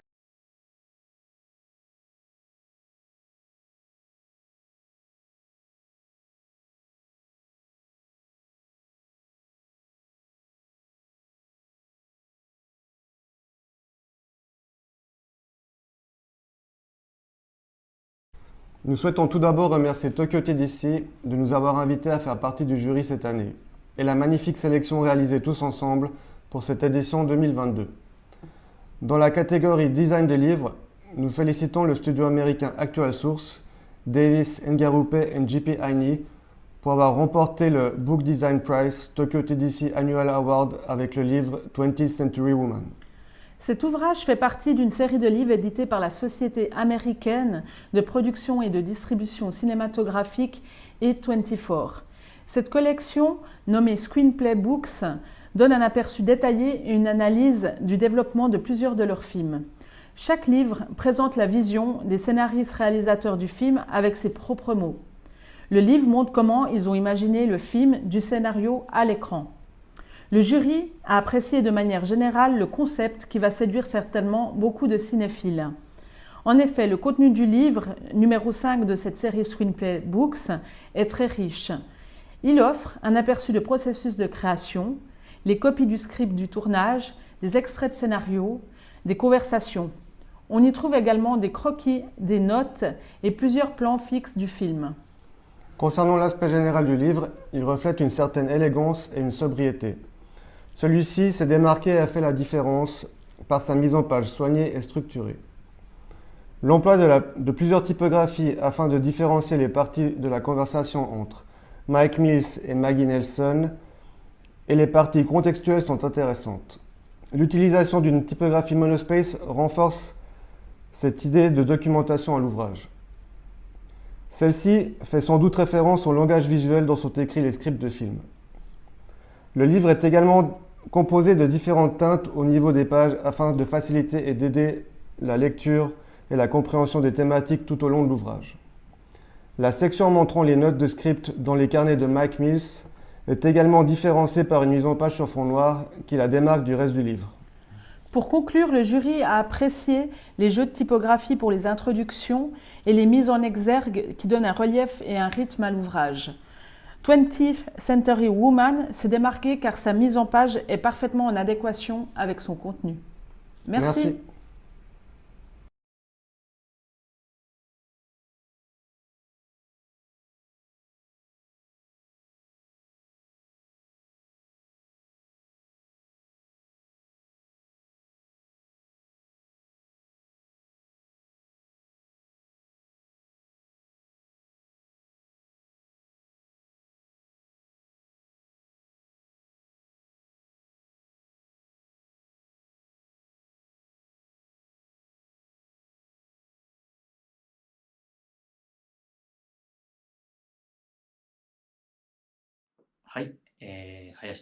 I'm Noriaki Hayashi. This poster is an image poster for Joshibi University of Arts and Design for high school students and art prep school students nationwide is an image poster. To get started, I wondered what visual would be good.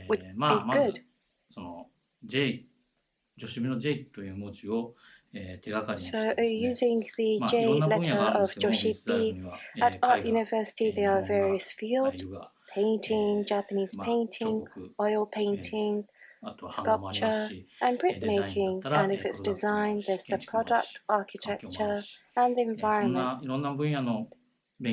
So, you're able to study these various fields.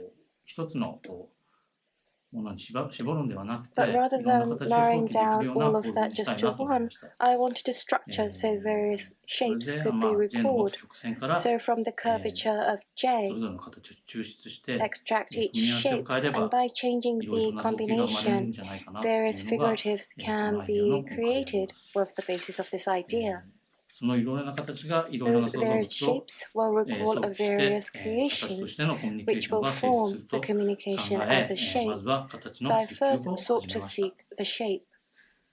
Rather than a shape, it might be something like a lump. But that vagueness before the creation, that image-like thing, when you start to move your hand, creates something. For painters, for architectures, for someone creating the music, for creators, I think creation starts from such image. And in order to do so, a symbolic figurative was required. So I wanted to draw a shape. And it was during the COVID, so I wanted to draw one a day. So initially, I draw something like a diary. And that's how I started my sketch of the poster. And the sketch, you'll see the insert now, but these were the things I started to draw every day. The shape itself may be a letter, or may not be a letter, or an abstract shape, or not a shape. But the instant you make the image to a shape, I think a lot of people have experienced it, but it no longer becomes an image. The instant you write, the image disappears, and a real shape is born. And as you repeat that, the stroke of the brush, that becomes the basis of creation. And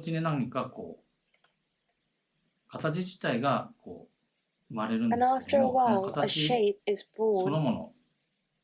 But the shape, the stroke or the face or the dot, as you start to draw that, the shape within the image heightens.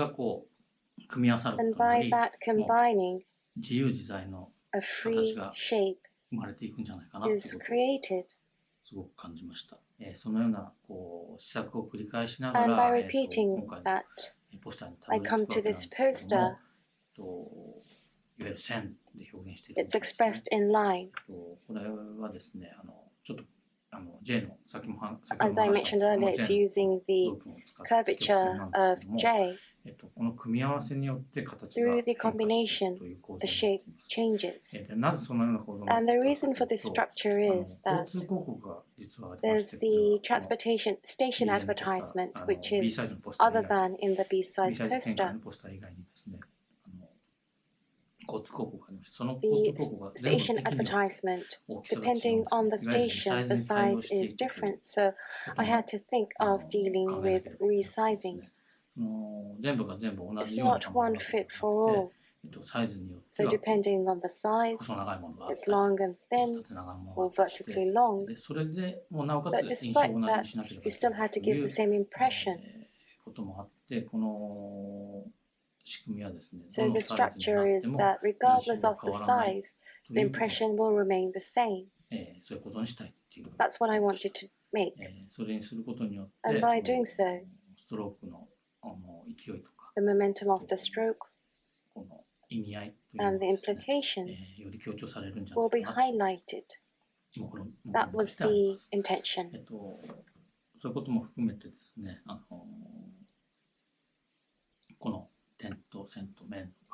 So the relationship between dot, line, and phase here is expressed in lines, but transcends space, and if people can recognize that, I thought such thing can be felt. So I thought this was a new initiative.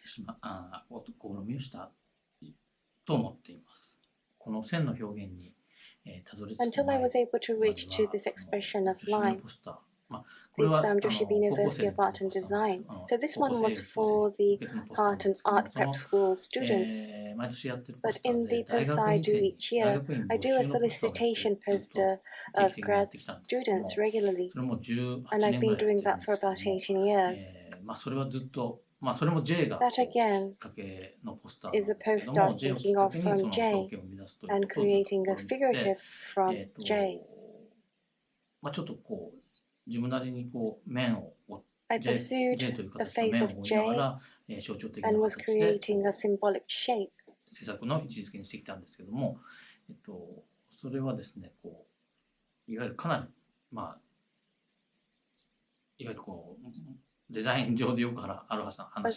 often the case with design, there's the rules and budgets, or you can only use one color, one spot color, or two. So it was an expression that was born under such rules, and that fell in the right direction, because for designs you do have to create under various rules. So under this ultimate rules, it was using in a single color. And in terms of paper, I had to select from many. And in terms of colors, 1 color, 2 color, and 3 color.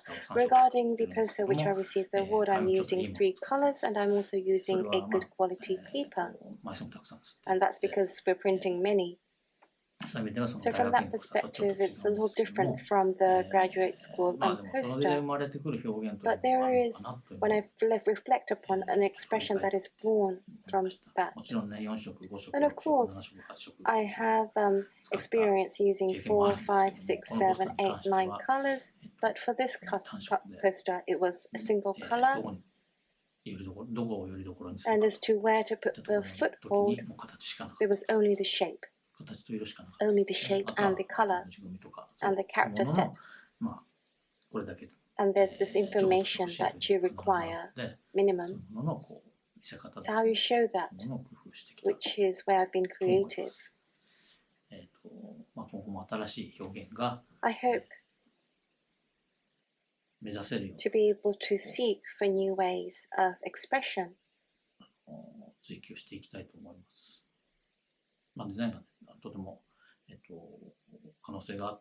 Graphic design has a lot of potential and is meaningful. I hope that people can feel that way. Thank you very much.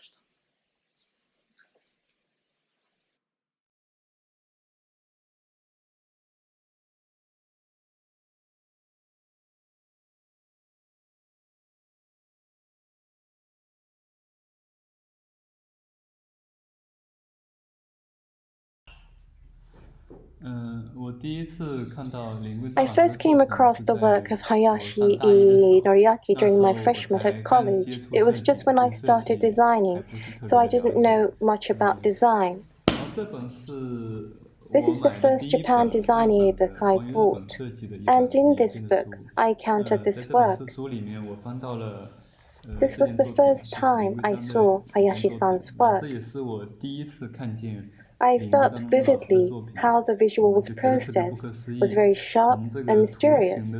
Back then I wasn't able to understand this work at all, and my understanding of design was very shallow. Despite this, I was able to feel a very different power from the simplicity. It was something so delicate.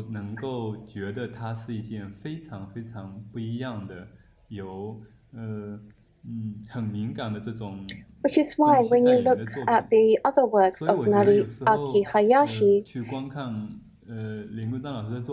it's not always necessary to understand his logic or system. When you look at the visual, it feeds back some senses. For example, if you look how he handles the graphic figure or the color surface, the emotion changes, and you can feel this power, which you cannot put into words. I can't quite articulate, but I feel the feedback from the works.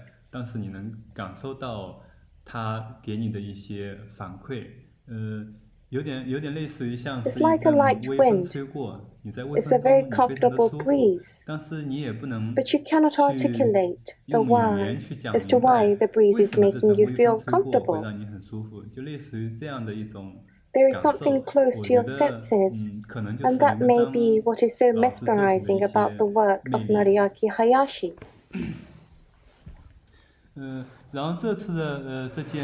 When I saw this TD Award-winning work of Noriaki Hayashi at the first screening, I thought it was very good.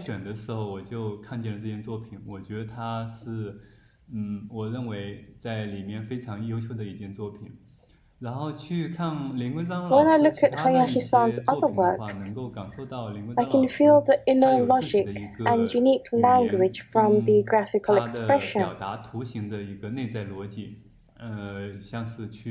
To express his message, he dismantles some of the characters and uses figures and extremely abstract lines.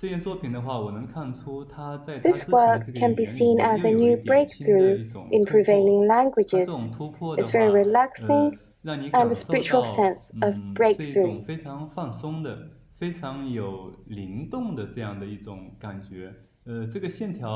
When I first saw the line works of Hayashi-san, it reminded me of the Chinese painter San Yu.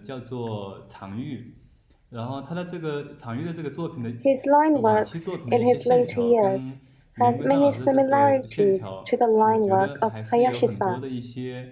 In other words, the line has this feel of tension and is very mesmerizing. Hayashi-san's work is expressed by just simple lines, but you notice that the processing is not that simple. There is the grid line to lay the text, and in the background, the texture has been processed. Doing so makes this work become so exciting and fresh. The layout of the overall work appears not too rigid in handling information. It has an inspirational layout from the laid-back design and typography. It's like writing a poem or an extemporaneous way of handling information. It's not too formal and has a nice space of breeze. And there, the extremely abstract and tense line shapes the visual.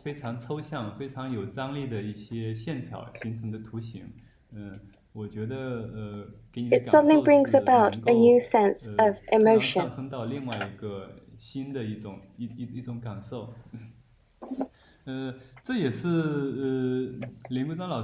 This is one aspect brought about from Hayashi-san's work.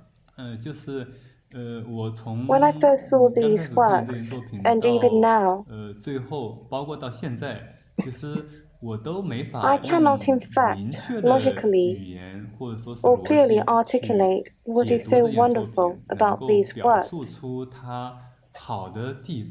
But from the illusion of the works, you are able to feel that deepness.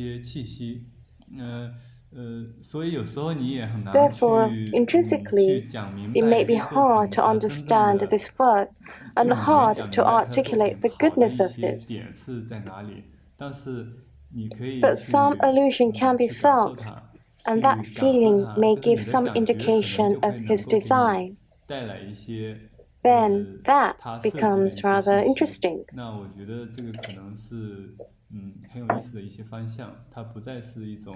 It is no longer a system of logic. Every impression in his work should be understood as a feedback of information.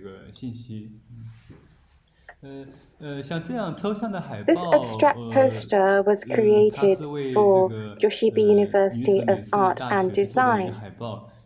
It is hard for something like this to be recognized in China and may not be used. So I think it's quite impressive that the Joshibi University of Art Design used a poster expressed this way for their advertisement. Thank you very much.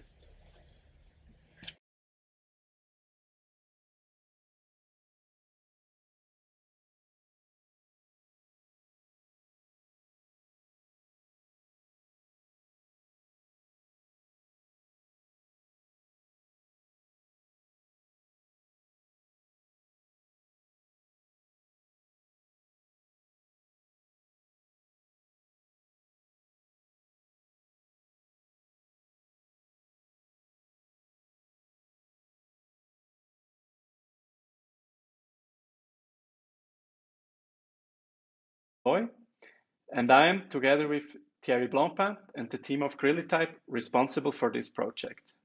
The name of this project is GT Maru, and it's a website introducing the typeface with the same name to the public. The typeface GT Maru is inspired by Latin typography used in Japanese wayfinding. And the website explains a little bit the story behind the typeface, and I will scroll through the website and comment it a little bit for you. However, if you would like to have a more in-depth review, I recommend you to browse the website yourself. What is really particular about this website is that it's narrated by this guy here, Maru, that tells the story of what actually started the interest in this project. When Thierry Blancpain visited Japan and got really interested in the usage of Latin typography in Japan and his unique point of view coming from Switzerland on what impression that left on him. And the story starts a bit when he actually arrived in Japan, coming to Tokyo, and how the visual surrounding of Tokyo, the public spaces are very different, and they communicate also very different from usually public signage and graphic design in Switzerland. What is very specific is that we felt it's very expressive and more personal, and the tone of voice is more joyful and expressive. And that is very interesting to have kind of an interaction with typography and visual worlds that are having this personal touch. And when we compare that to Switzerland, where typography in public spaces looks more like this, it's a very big difference. And we felt a lot of this has to do that with the fact that a lot of typography in Japan comes actually from brush paintings. And he sampled a lot of typefaces he found in the public space and used them as an inspiration. What is very specific about Latin typefaces often used in Japan is that they are orienting their proportions more on kanji characters. So that usually results in typefaces that have a very large excite and very short descenders and ascenders. And in the design process of GT Maru, he tried to capture the flow of this brush stroke to make a typeface that is very lively. And the typeface comes in one proportional family that we see here. And it also has a monospaced family. Monospaced meaning that every character has the same width. And the third family, typographically, is GT Maru Mega, which is the experiment of trying to make a typeface as bold and expressive as possible, which you can see here has a lot of different styles like outline, shaded, and glow. and I welcome you to experiment a bit with the website, with the typeface onto the website. Another part of this project was to design emoji characters, which posed a very specific challenge to us as typographers, because we deal a lot with communication and designing systems to communicate. And while a typeface is a tool that contains different characters that you can put together to communicate, emojis do a similar job, but they're actually not bound by linguistic barriers. So we designed this set of emojis to come with GT Maru, and we did that in color and black and white. The result is a typeface with these families: Maru, the monospace, the Maru Mega, and an emoji typeface. And it comes in all these characters and special characters and so on. And there were a lot of people that helped us with the development of the typeface, as well as helping us with realizing this mini site.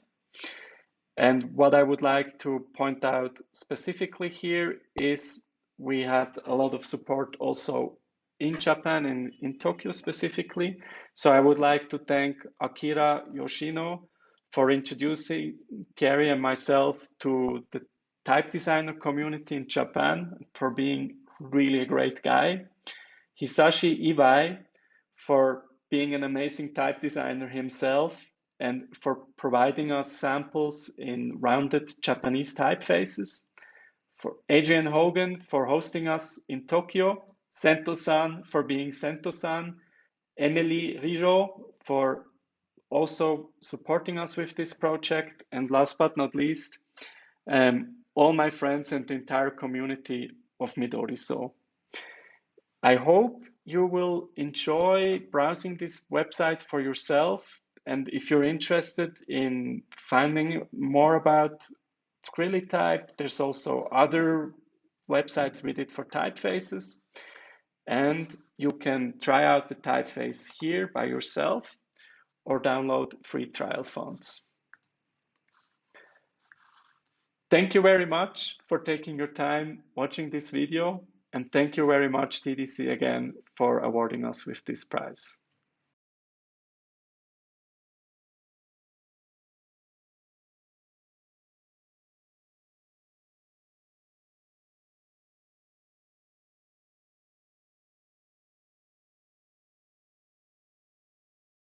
Yes, hello. I am Gabin Ito, the editor. I look forward to working with you. Today, I would like to talk a little bit about the work and the website of GT Maru, the typeface and website of Grilli Design. I'm not sure how to pronounce it, but I would like to talk about some of the interesting points and interpretations I have made. The website tells the story of the G2 Maru font and its family. And as you scroll down, the story of how the typeface was created is explained with pop illustrations and animation, making it a really fun experience. Firstly, to explain a little bit about the typeface itself, from my perspective as editor, it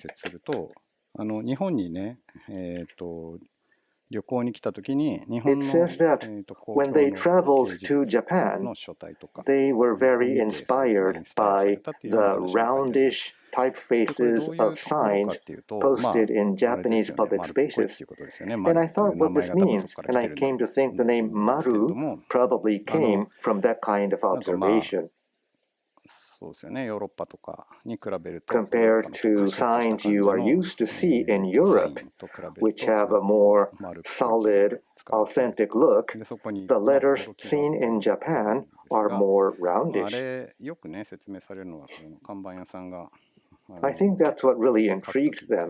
We often hear the explanation that the roundish letters are used so that sign makers could use fewer strokes when they write the signs.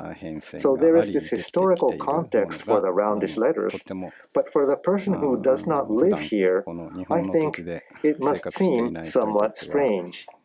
奇妙なものに見えるんじゃないかなとは思います。で、それと、Also, 工事現場に行った時に、 when you go to a construction site, perhaps in Switzerland, if you go to a construction site, maybe the signs are insipid and tasteless, with red, white, and black signs just saying danger, whereas in Japan, in a construction site, there is this shiny plate depicting a guard as a frog character, or something like that.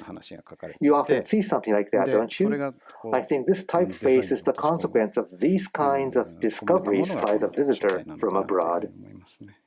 で、まあすごくこう具体的に言うと、あと And I could sense how they thoroughly studied Japanese typefaces as they created their own typefaces. Japanese typefaces have special and delicate proportions in combining Japanese and kanji characters. が作られていたりする部分があると思うんですけれども、 But そういう部分を they seem to have applied this kind of delicate balances to their European typefaces. The descenders and excites are compressed in a somewhat exaggerated manner, and I was astonished that that was the element that caught their attention. みたいな驚きがありましたね。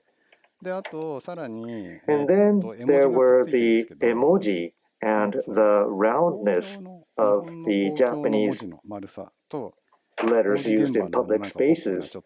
In my mind, the pop-like style of turning everything into caricatures in the signs at the Japanese construction site and the emoji, on the other hand, were never connected. But I was surprised that these two elements could be brought into a common group. I was surprised that they could be seen in such a related way. Another thing is that this year's award was given also to the website, in addition to the typeface itself, and I think the website is a fascinating way to promote the typeface. It's very pop, very fun, and the commentary is given one after the other in the form of bubbled footnotes, but the content of the commentary makes you feel even more attached to the typeface, which I thought was indeed interesting. Maybe more and more people will start doing something like this, or maybe not. I also visited the website and looked at their other fonts, and they are all made in the same way with very good logic, but they are also doing some innovative things, which I thought was very fascinating. Congratulations on winning the award.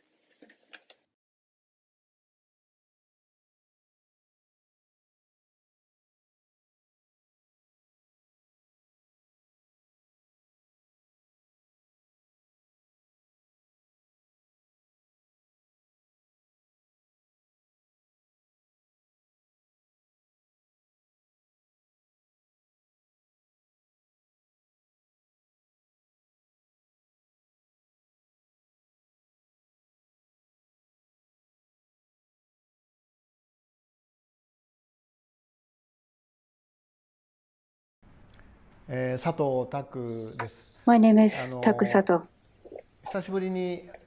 I'm very happy to receive the TDC prize again. It's been a while since I awarded one the last time. This work was exhibited last year in 2021 at a gallery called Kobo in Ginza, Tokyo. And the title of this work is Milk. Kobo is the oldest building in Ginza, a very atmospheric gallery that I really love. I've been holding solo exhibition once every 3 years in this gallery. The motif of this work is this milk package. 日本だと、大体 In Japan, いろいろなところでこれ it is sold in 販売 various されて places. いるものです。で、このパッケージデザインは、I 21 designed 年 this 前に package 私21が years デ ago. ザインをしたものですね。それで2001年からで In すね、 2001, 自分のプロジェクト I として started a personal デザインの project 解剖 called っていう Anatomy of Design. プロジェクトをですね始めて、そのデザインの解剖っていう This プロジェク project, トは Anatomy of Design, 多くの人が知 aims ってい to る examine ものを the origins デザイ of ンの視点 well-known で解剖 objects して by dissecting them ものの from a その design 成り立ち perspective. をですね検証していくっていう、そういうプロジェクトなんですけれども、以前この牛乳 I have もですね dissected 解剖 this したこと milk があり carton ました。 before, それで展覧会を and し at that て time I held an exhibition このように解剖の and ですね published a book 本の on the results 出 of the 版 dissection. もしたわけです。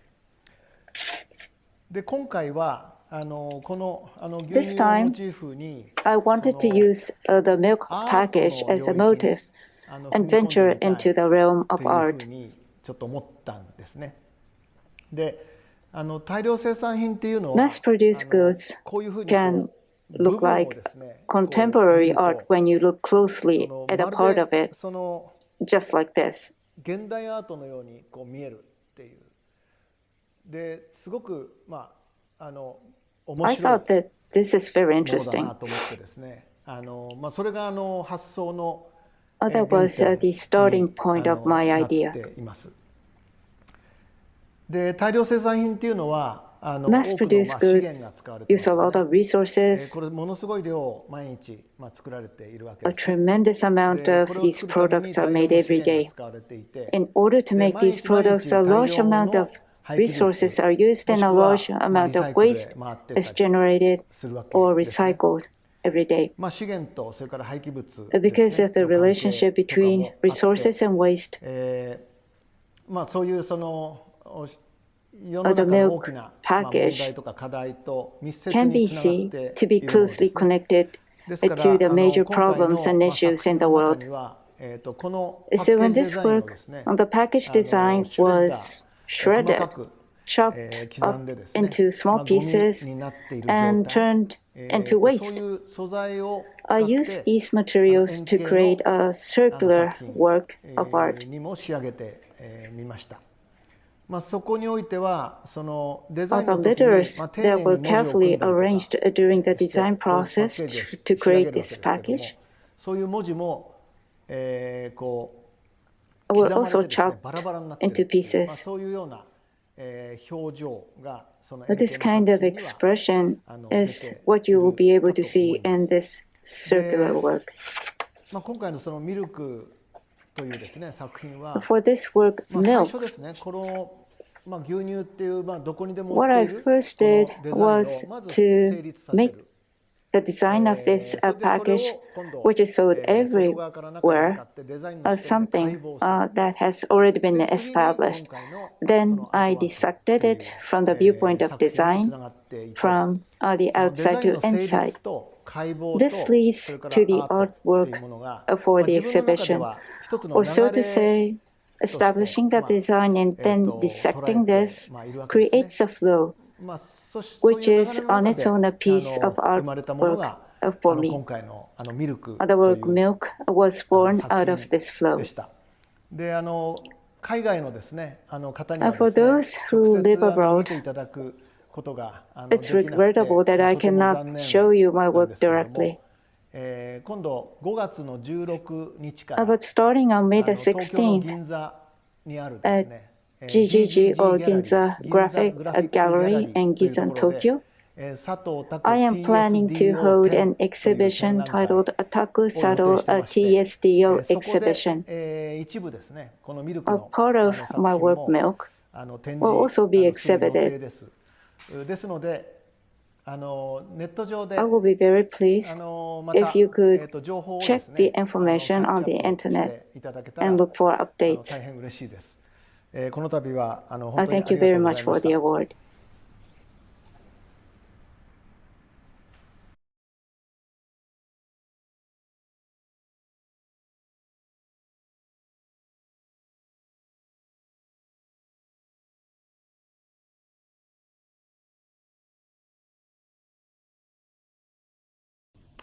The function of both art and design is to present something to our attention.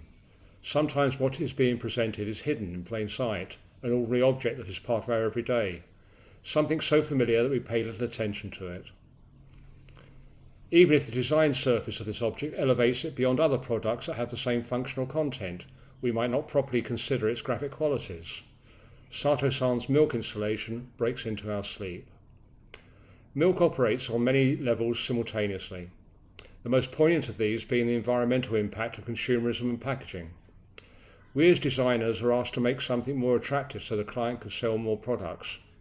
But in doing so, we contribute to the environmental catastrophe that's slowly been accumulating over the past few decades. Sato-san's illustration elegantly reminds us of this. It cannot offer any solutions, apart from reminding us that this is reality, the consequence of our consumerism. So awareness is the first call to action. And then there are the formal, designed and deconstructed aspects to the installation, where the object is turned into a sculpture, and the sculptures into a physical experience, and a story told.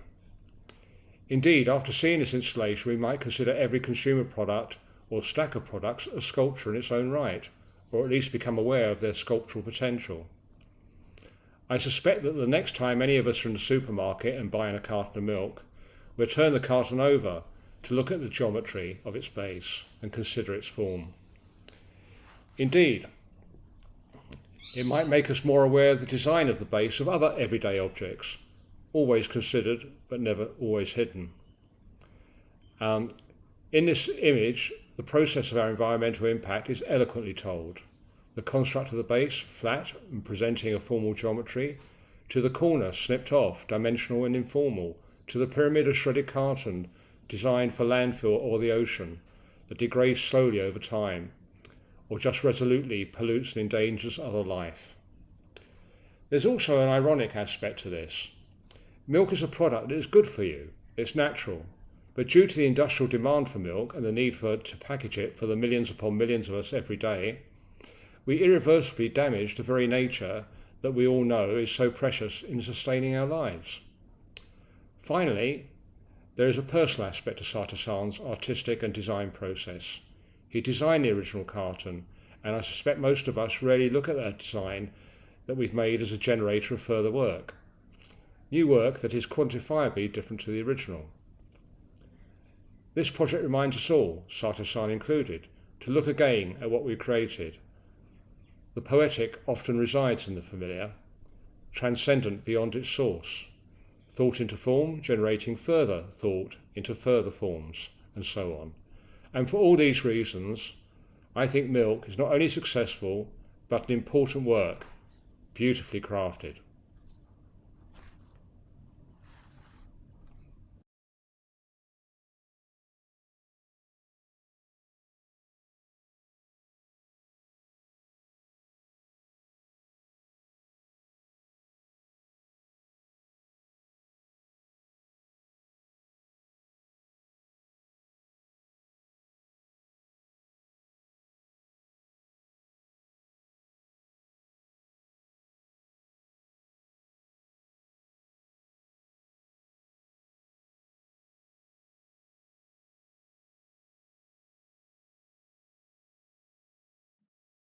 My name is Brian Collins. I'm the co-founder and chief creative officer of Collins, and I have the privilege today of presenting my team's work that we did on behalf of our friends and our clients at the San Francisco Symphony. And we are deeply honored by the recognition that we've run from the Tokyo Type Directors Club. Music is one of humanity's most powerful creations. It meets us at our very emotional center. Like all great art, it both inspires and reflects the times we live in. However, classical music suffers from an ongoing and almost ruthless problem. It is too often perceived as an unchanging, dusty, and old-world music for elite audiences only. The San Francisco Symphony is a 110-year-old cultural legend with international acclaim and a deep legacy of rewriting the rules to advance the relevance of the orchestral arts. And it was a crucial moment to imagine its future. As its famed musical director, Michael Tilson Thomas, closed out his extraordinary 25-year tenure, the organization began laying the groundwork for its reinvention. It is transforming its previous programming approaches, subverting the hierarchical nature of both itself and the industry through a DEI-focused organizational overhaul. And in a move that stunned the global music community, it passed the baton to the visionary conductor and composer, Esa-Pekka Salonen. Salonen's relentless drive to reposition classical music for the 21st century aligned perfectly with everything San Francisco and the cultural organization stands for. Together, they worked to create an experimental blueprint. Let me repeat that. Experimental blueprint for the future of symphonic music built upon a new and groundbreaking artistic leadership model. 8 collaborative partners from a variety of cultural disciplines that included a range of extraordinary musicians, composers, and artists. Collins was invited to help clarify, define, and express this new vision for the symphony and help them reassert classical music as a crucial global contemporary art form, all while staying rooted in our community and strengthening the bonds that have made the San Francisco Symphony so successful for over a century. When we began working with them, we first reviewed what they had done over the last 20 years. And although it was energetic and lively and had great variety, in some ways it was not ready for the vibrancy as well as the discipline it was going to need in the 21st century. The brief to us was to reinvent our visual identity to signal San Francisco's spirit of innovation and a new era of artistic leadership, and also to help to make a big, bold change together. What I'm presenting to you is actually elements from our presentation with the San Francisco Symphony.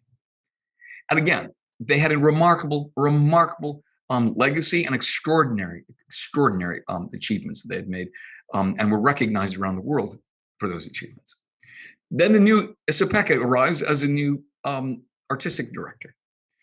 And we begin to recognize we have a puzzle. We have to retain the people who love us, returning audiences, and we need to recruit new audiences. And how do we do both at the same time?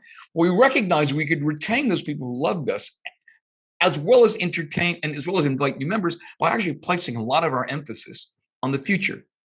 We had to invite a new group of audience. We had to recruit new people so symphonic music will be again relevant in another 100 years.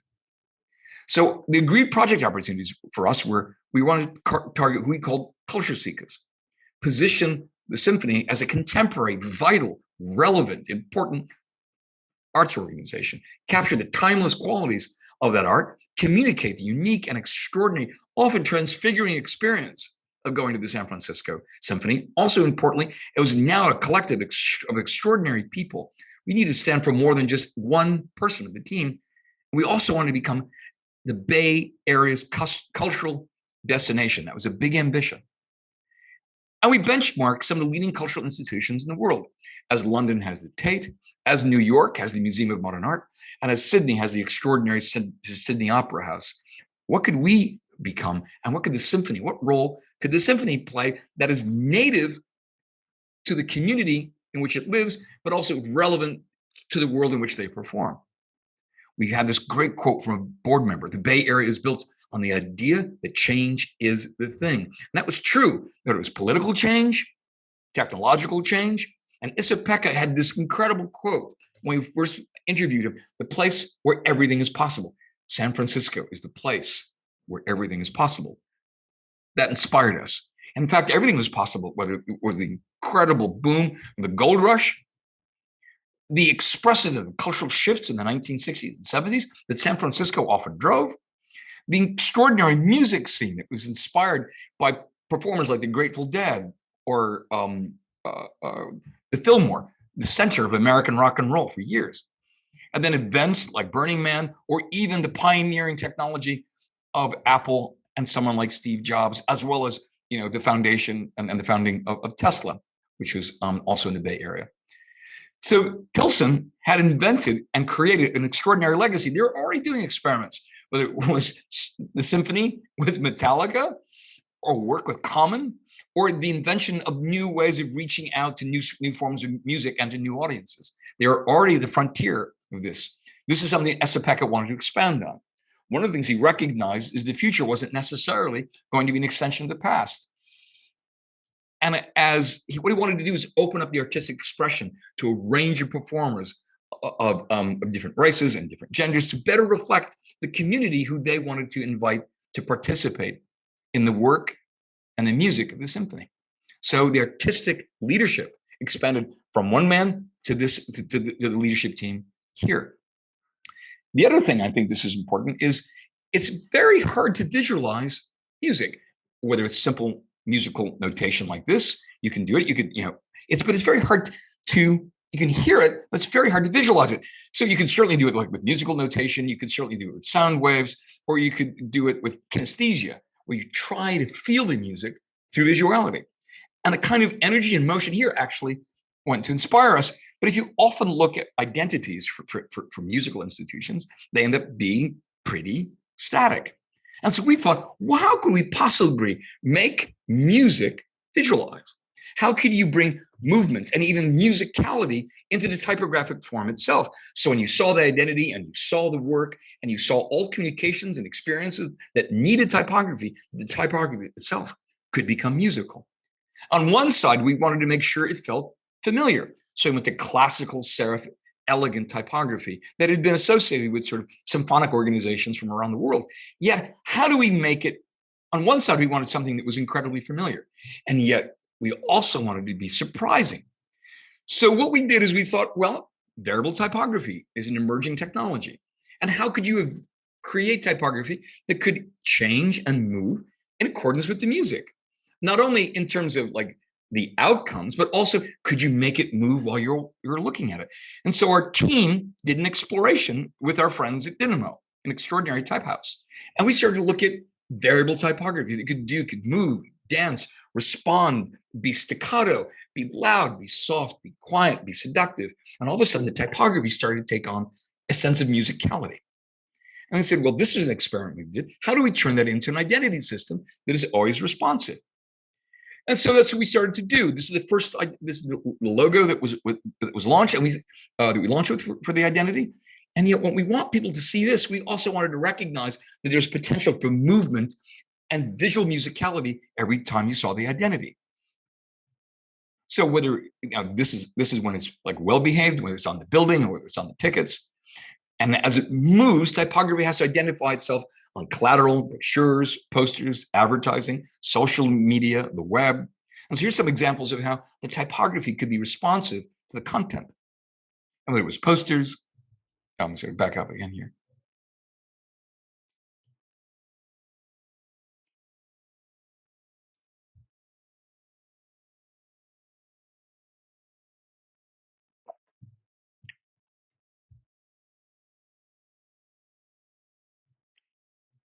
The important information of collateral and people sort of, we have to give long form typography.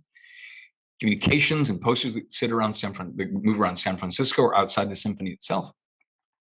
Collateral material for special events. And even social media. Now, how do we bring motion? Social media has made a huge impact on how we communicate with each other. And so how do we bring that sense of dynamism, that sense of musicality, that sense of vibrancy to all of our communications using variable typography? Again, these are early experiments that are now part of the design system that the symphony uses.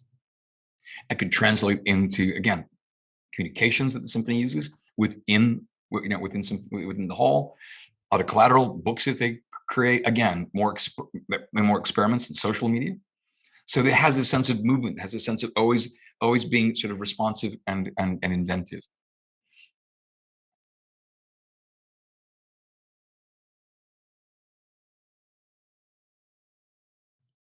Again, other collateral.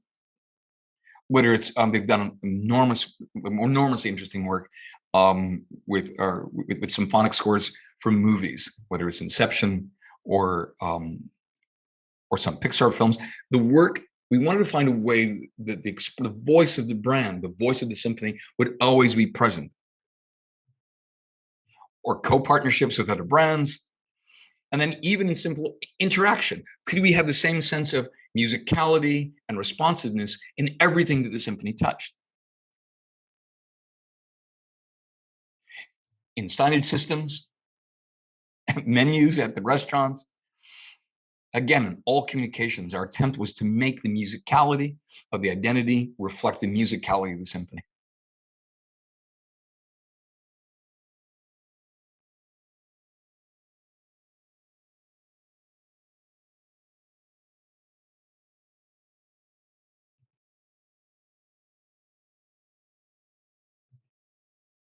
And a donor wall. The other thing that we wanted to do, which is important to us, was this was a tool that we developed internally for the creative staff to use as they created all the communications they need in order to connect with the communities that the symphony serves.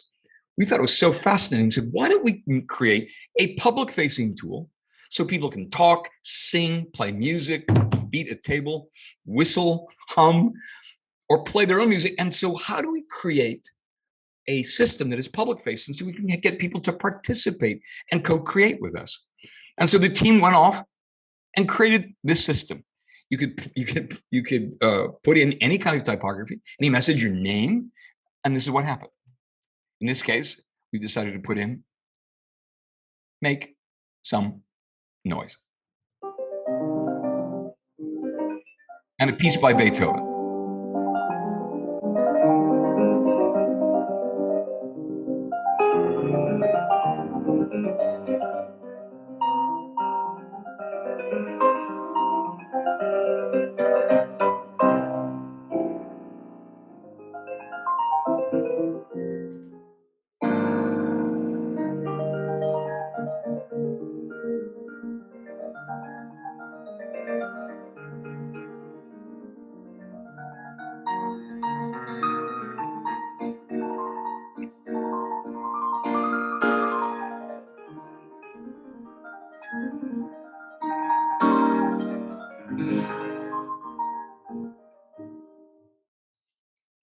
What was great, we did this, we had no idea it would have the kind of response that it did. People around the world, when we launched it, started to play with it.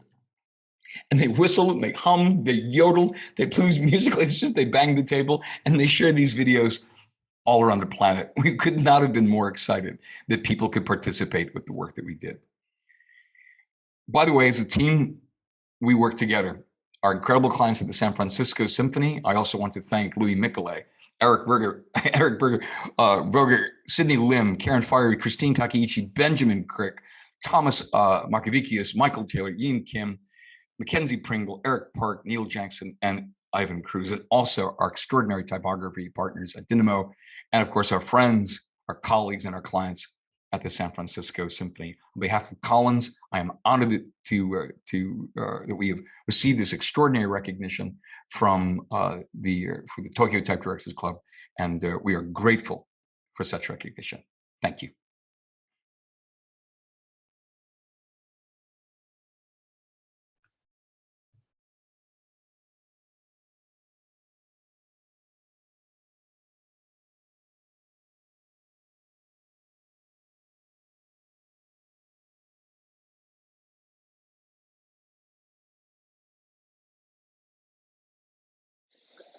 So I participated in the TDC panel of judges, and I'm graphic designer Yoshihisa Tanaka. So the work of Louis and Eric from design company Collins, who received the TDC award, is their work on the San Francisco Symphony by identity and identity is what I would like to touch upon. So I think the two from Collins have already explained this, but this is a rebranding of San Francisco Symphony that has existed for more than 100 years. So it's the work of that. And during the judge, the logo really catched my eye. っていたロゴマークでして、っていうのも、もちろん、審査 So during the judge, 中はいろんな、there are various works 作品という lined かお up. 仕事が並んでいると。 At the moment I saw it, パッと見た瞬 I 間 thought に it's これが something もしかしたら related 交 to 響楽団、 music 音 or 楽 a に関連す symphony. る、ロゴ I was である able ことってい to うの cite が、 that すぐ immediately, 視認できたということと、 and also as こ an の、 element, エレメン the トとして vertically こ long う縦 serif 長の typeface, セリフ leaving a 書 bit 体、 of 少し classical そのクラシ impression, カルな印 yet 象 has a を modern 持 approach. つ、現代的なアプローチをしているこの、 The rhythm of the ロ logo ゴマー mark. クのリズムですね。もちろんOf course, the 印 printing 刷 is 中 done は紙 on に記録 paper, さ so れ when て I いるの looked at で、 it, それを見たとき it wasn't は moving.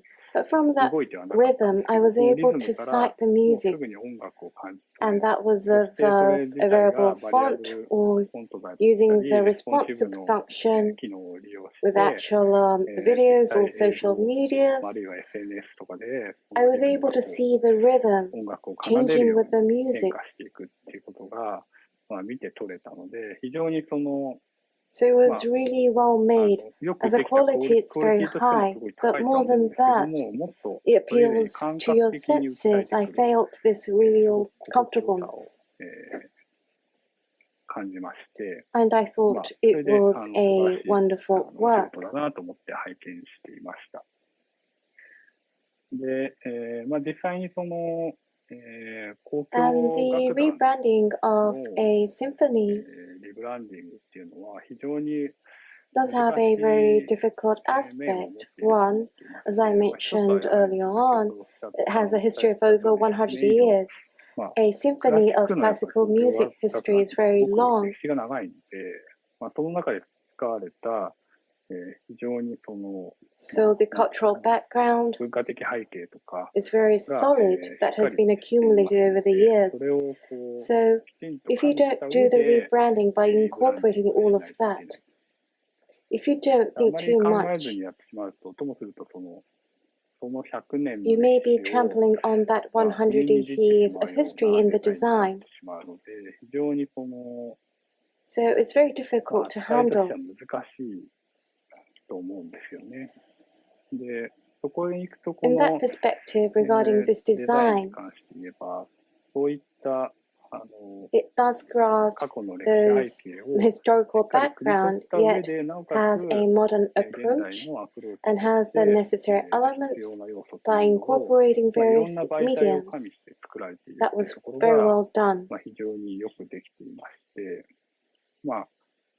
そういったものをこうトータルに、バランスよく作り So 上 I げてい felt their く strong skills in the 力を、 overarching 実 work 力 with a を nice 非常に感 balance. じるお仕事でした。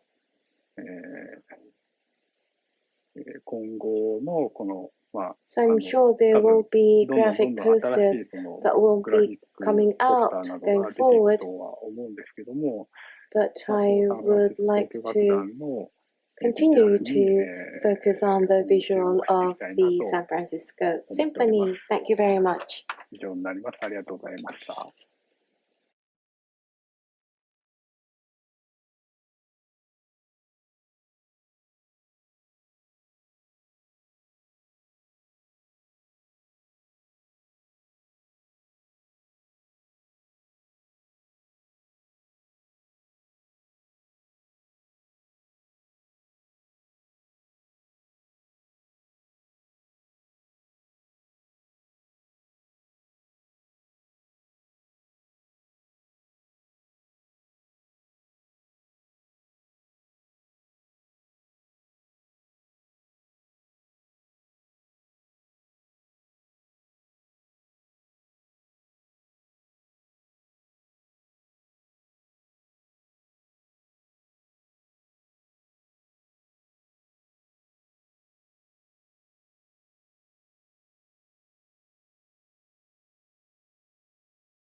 Normally, when we collaborate with graphic designers or art directors, we don't give out awards.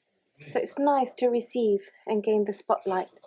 So we're very grateful. For the website, When I looked at the logo by Kitagawa-san, I thought expressing to portraying something was not good enough. Something different had to be done to bring out the interesting elements of the logo.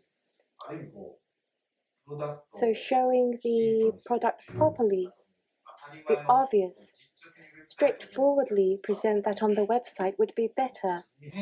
So when you think of the shape of the pen, it's long, thin, and hard to stand still. So to have the pen always diagonally placed at the top of the website, by presenting the product in a straightforward manner, can be seen as an expression which I thought will match the uniqueness of the logo by Issei-san, which is how I directed this. And it is usually the case, but when the graphic is close to perfection, there isn't much I need to do on designing the visual on the website. So the ready-made item, the grammar of the graphic is almost built into completion, so I just combine that to create the website. So this time I asked Arimoto-san to do the design of this site. So normally I work as a designer, but this time around I did all the way down to coding. So if a designer does the coding, you're able to fine-tune the look till the end. Of course, if it's a complicated program, you have to be a programmer. But I think it's very important for a designer to be able to do coding. I think I spent a lot of time thinking where to place the logo created by Issei-san, where it would be most neat, like the one on the top left. So then, I think being able to write a program is similar to being able to do the fine-tuning of printing. Designer being able to understand the subtle tone of printing. Normally, designers do not go into programming because it sounds difficult, but if you do, you can create something like this. And it's not that you have to write a difficult program for a good expression. I think we were able to show that a bit. So from that perspective, I think a lot of people thought this is good enough. So if that is the case, if this is good, how about this? So it would be nice if these people would entry their work on the TDC website.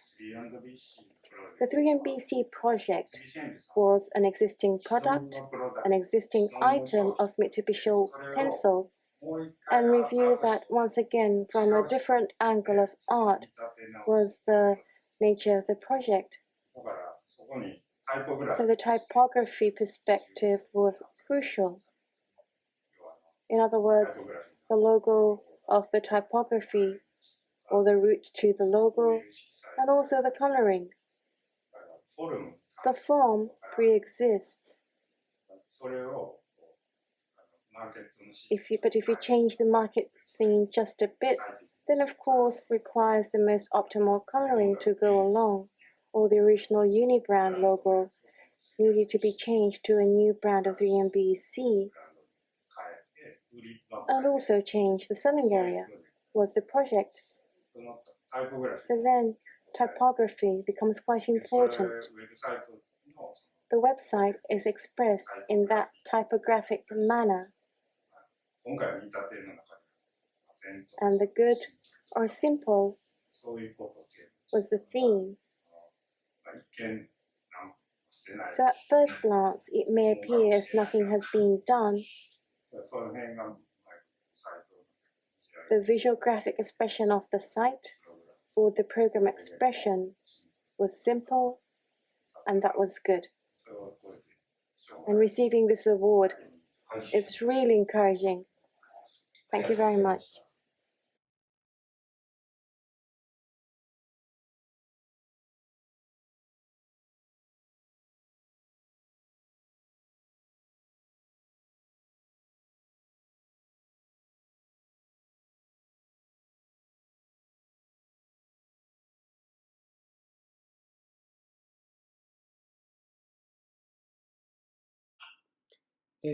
Hi, I'm Atsuki Kikuchi. This year's TDC RGB prize was for 3MBC, a website of a ballpoint pen. 日本の、非常に It's a prominent, 老舗 long の、 established Mitsubishi Pencil of Japan, の、a rebranding of their brand item. ですけど、これプロダクトデザイン自 The 体は、 product design itself 既存の is existing, ですけど、なんていうか、車のデザインに見ら but れ it has the design of the sense of speed seen in car designs. それに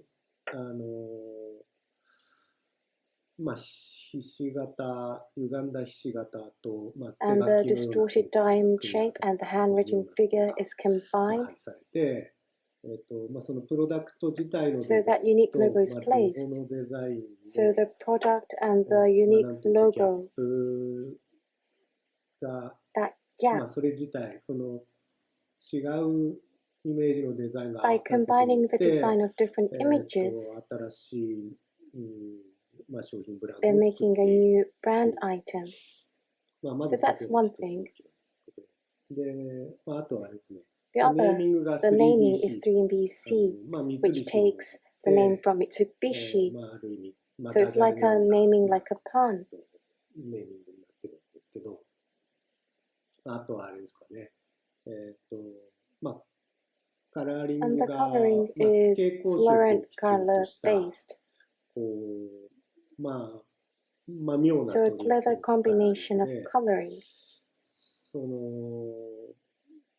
変わっ The たロゴ unique と logo, その色と、 the color, その、 and ネ the ーミング effect の of 効果 naming というか、面白 has さ made the で、 product an interesting キャラクター character. がある商品になっているっていうのですね。で、今回の受 So 賞 the 対象 award のウェブ was サイ for ト the なんです website. けど、見て If い you ただ take け a れば look, わ you'll かるよう see に、ブラウザーの、that 対角線上に diagonally to the browser, ボールペン a が large 大 ball きく pen 配置 is されている placed.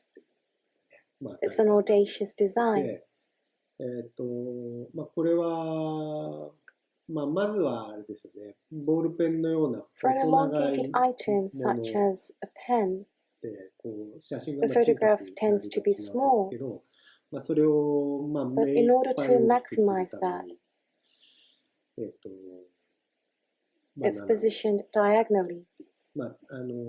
四角形の中で一 When 番 you, 長い when 直 you 線距 think 離が where ど is こ the かっていうと、 longest straight 対 line 角線 in っていう、a そういう単純な rectangle 構 is 造になってま diagonal, which is a very simple structure. す。で、ある種即 So 物 this 的とも言え pragmatic るその positioning 配置が、商品の、イメー matches ジ the にも、image of the 出て product. くるとか、それが、すごい楽し So い it's デ a ザイン。 joyful design. で、僕が And I 思っ think たの that は、グラフィックデザインって、for 指示 graphic 体に対 design, して、 it's against the indicator, どのようにその、オブジェクトに位 how 置を you 決定 decide するかみたい the なこと positioning が、 of the 重要 object な要素なんで is an すけ important ど、 element. それを、可変するブ But ラウ that's ザ done ーの、対角線 diagonally っていう、 against the browser that is variable. シンプルな It's a simple idea, その大胆 but さ the や、 boldness, あとあれですかね、そのウェブ and サイトっていう also のが、 websites 仕組みを優先して作ら tend れる to のが多い prioritize the 気がするんですけ structure when ど、 creating. その、ものの内容に But 対し against the て、 content of the それと object 指示体の関係 and によ through the って、relationship 単 with 純 the 明快に作ら indicator, れる。it's made simple and で、 clear. 僕が思ったのは、 And I felt that なんていうか、その、グラフィックデザインとウェブデザインの、it's like 境 where 界が the なくなるよ border うな、disappears そう between いう graphic 衝 design 撃を and 受 web けました。 design. That was the impact I received. 素晴らしい I デザイ thought ン it だ was と a 思いま wonderful す。 design.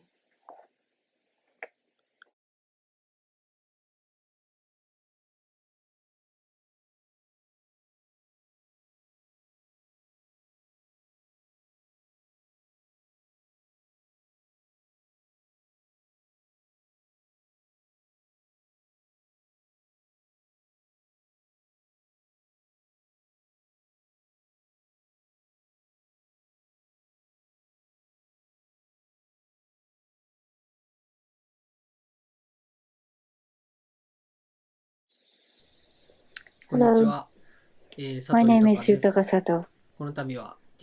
Thank you very much for the TDC prize. I usually work as a graphic designer, but I have also been working on expressions using graphic and words outside my design work. I have been doing this personally for the past 10 years or so. The work that won this year's prize is a small white matchbox-like box, which I simply drew the graphics that I have been creating using a ballpoint pen. Copying what I have created in the past gave me an opportunity to think deeply about how I have been dealing with design and what kind of attitude I've had towards letters and words.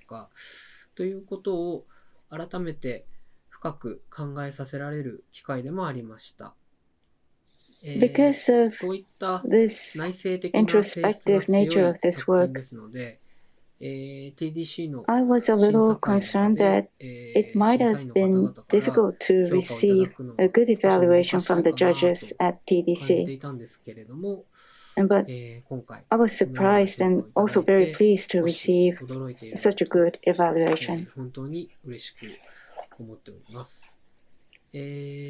I cannot show you all the work in this video, but I'd like to show you photos of some of the boxes together with the graphics that were used as motifs.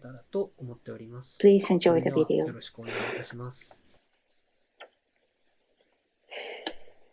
What first inspired me to create this piece of work was an email I received from a mail order site that recommended me this small white box. It measures 36 millimeters by 56 millimeters and is about 10 millimeters thick. It did not come with match strikers, nor did it have any matchsticks inside. The boxes were empty, and I got one set of 100 boxes. These are the pens I used to draw the graphics. The pens are the 0.25 millimeters Muji brand pens, which I used quite often when I was a high school student when drawing on a board.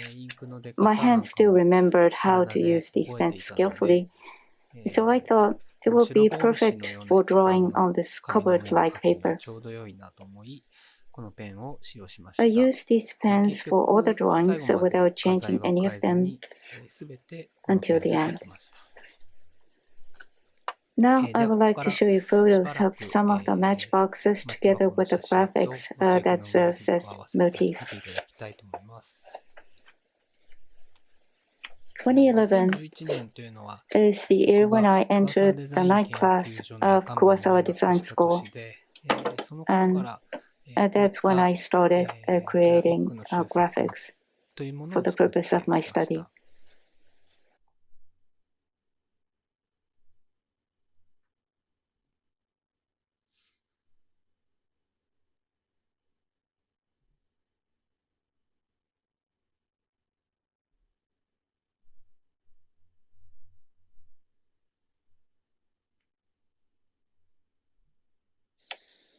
In March 2013, I graduated from Kuwasawa and got a job in a design office in Sendai.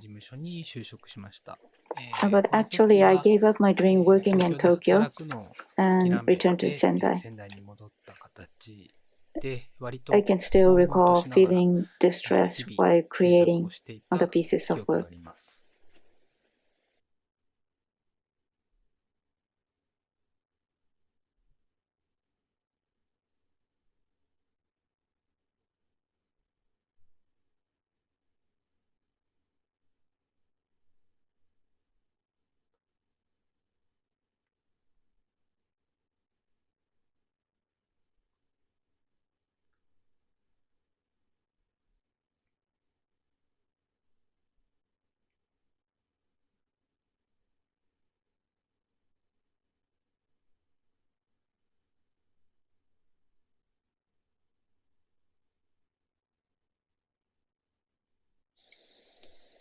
January 2014, の1月から、I became an アートディレ assistant クタ to ー art の director 服部和 Kazunari 成さんの Hattori アシスタントとして働くことになりまして、 and moved from Sendai to 再び Tokyo 仙台から東京の方に引っ越してき and て、 started my そこ design で activities. デザインの活動を始めたんですけれども、こちらは、This is the 美 flyer 術 I 家の designed for the 長場さよさん exhibition の of 個展を告知す Nagabasayo る the artist. チラシのデザインです。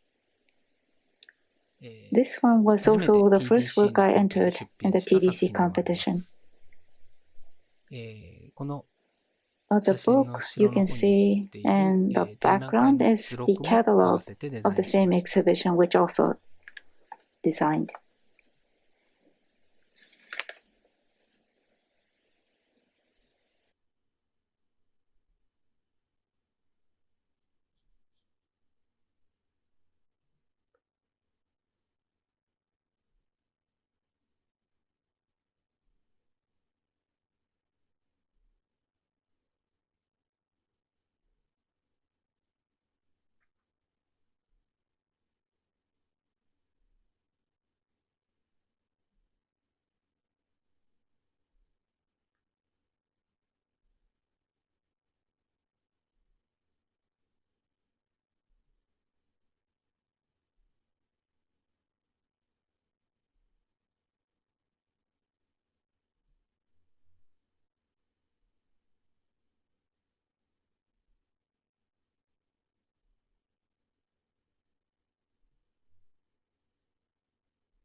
This is こちら from が my solo 2019 年 exhibition に held in 東京 2019 都 at a 北 gallery 区に called あ Ima った in Kitaku, 今 Tokyo. というギャラリーで個展を行った時のものです。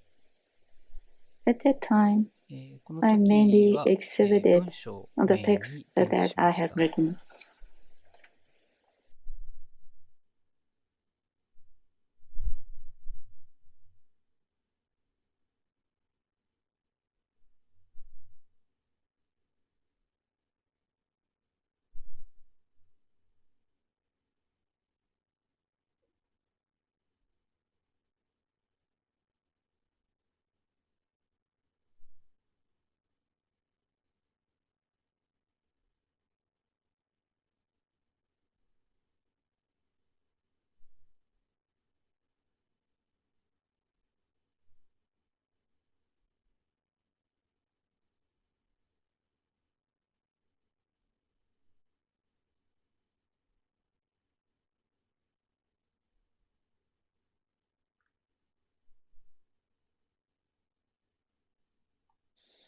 I was able to draw the graphics on the matchboxes almost without any mistakes, but only for this design, I failed to do it right a number of times, ending up in wasting about 3 matchboxes.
So far, I have shown you about 50 boxes, about half of I have created. Now I would like to talk about the exhibition. After I completed all 100 boxes, I started thinking about how I should sublimate these into a work of art. I asked various people, including my seniors and friends, to look at my work and to give me advice. While doing this, by chance, I was asked to do an exhibition at a gallery located in Yanaka called Totan. And that's how I held this exhibition. It's too hard to see clearly because of the ivy, but it is a very old house. The owner of the gallery rented the entire house and allowed me to use it freely. The Totan gallery is usually used for pop-up stores, for exhibitions held by illustrators, the place where local residents can get together for a board game. The place is used for multi-purposes. Inside, it looks like this. There is a 6 tatami mat Japanese-style room on the first and second floors.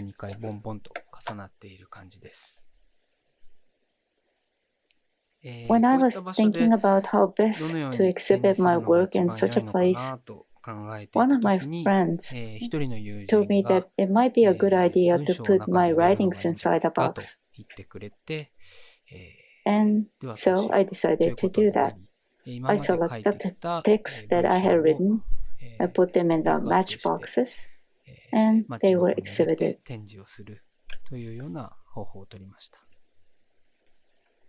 Some of the texts were from my journal titled The Diary of Flies, which I started writing when I was a student in 2012. The original idea was to write a diary to practice writing, not as my personal diary, but a diary describing a day in the life of someone else. I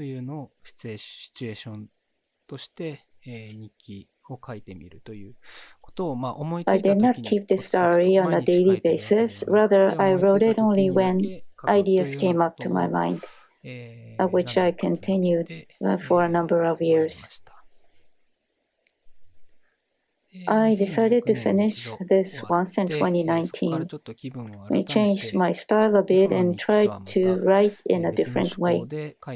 That's how I started writing the morning document.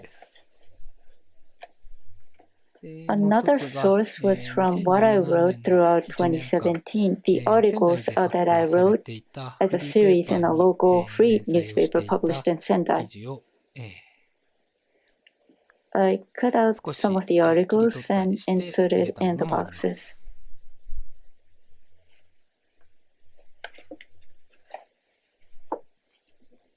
As to the style of the exhibition, I did not use the furniture installed in the gallery, but instead I bought a brand new lumber core plywood board to make a 90 by 90 centimeter table, which is the same size as the short section of a tatami mat, and put it in this Japanese-style room.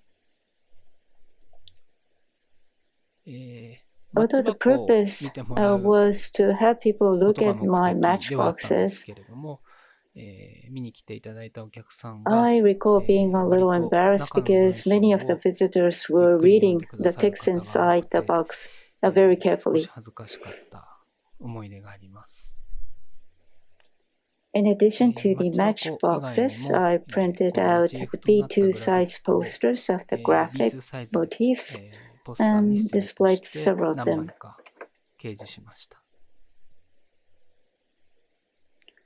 This one is drawn on a small canvas. The purpose was to give a taste of graphic drawn in different dimensions, a matchbox, or the small canvas, and the B2 size posters.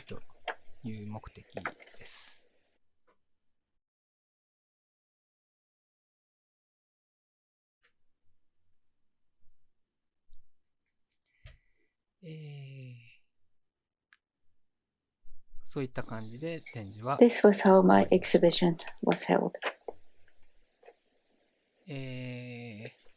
僕は表現 I am 力 not は really 稚拙 skillful な in んですが、 expression, でも稚拙な but がらも I've always 何 had か the グラフィ desire ック to の create 作品 some を kind of 作りたい graphic という気持ち work, がずっと although あっ I て、 may not be that その good. 表現力を何かで補えないか I have と been いう思い creating の my 中でずっ work と制 for 作を quite 続けて some きま time, した。 hoping to supplement my 一つ一つ expressive のグラフィッ ability by ク adding は something あ to ま it. り対して意 Each 味もない graphic よう may に not seem to 見 have えるん much です meaning, が、こうやっ but when て I look back at the 今ま work で作ってきたも I の have を振 created り so 返る far, と、割と今ま I で生きてきた realize 中 that で感 what じたこ I とだっ have たり filled と in か、 my life 読んでき and た the 本 books で that ある I've もの、 read, 本であったりとか、そういっ and たものの all of that 蓄 accumulated throughout the 積 years が、ある would 時 eventually 形にな take って shape 現れてく at る some point of というような time. ことを、改めて感じた瞬間でした。今回のこの I 作 feel 品 that this は、 work 自分自身 was のそういった、 largely meant to 創作 affirm の my 活 own 動を、自 creative 分で activities 肯定 and していくみたいな、意味合いが大 in きかっ this たの rep, かなと、 I think it was 感じてお meaningful. ります。ありがとうござい Thank you まし very た。 much.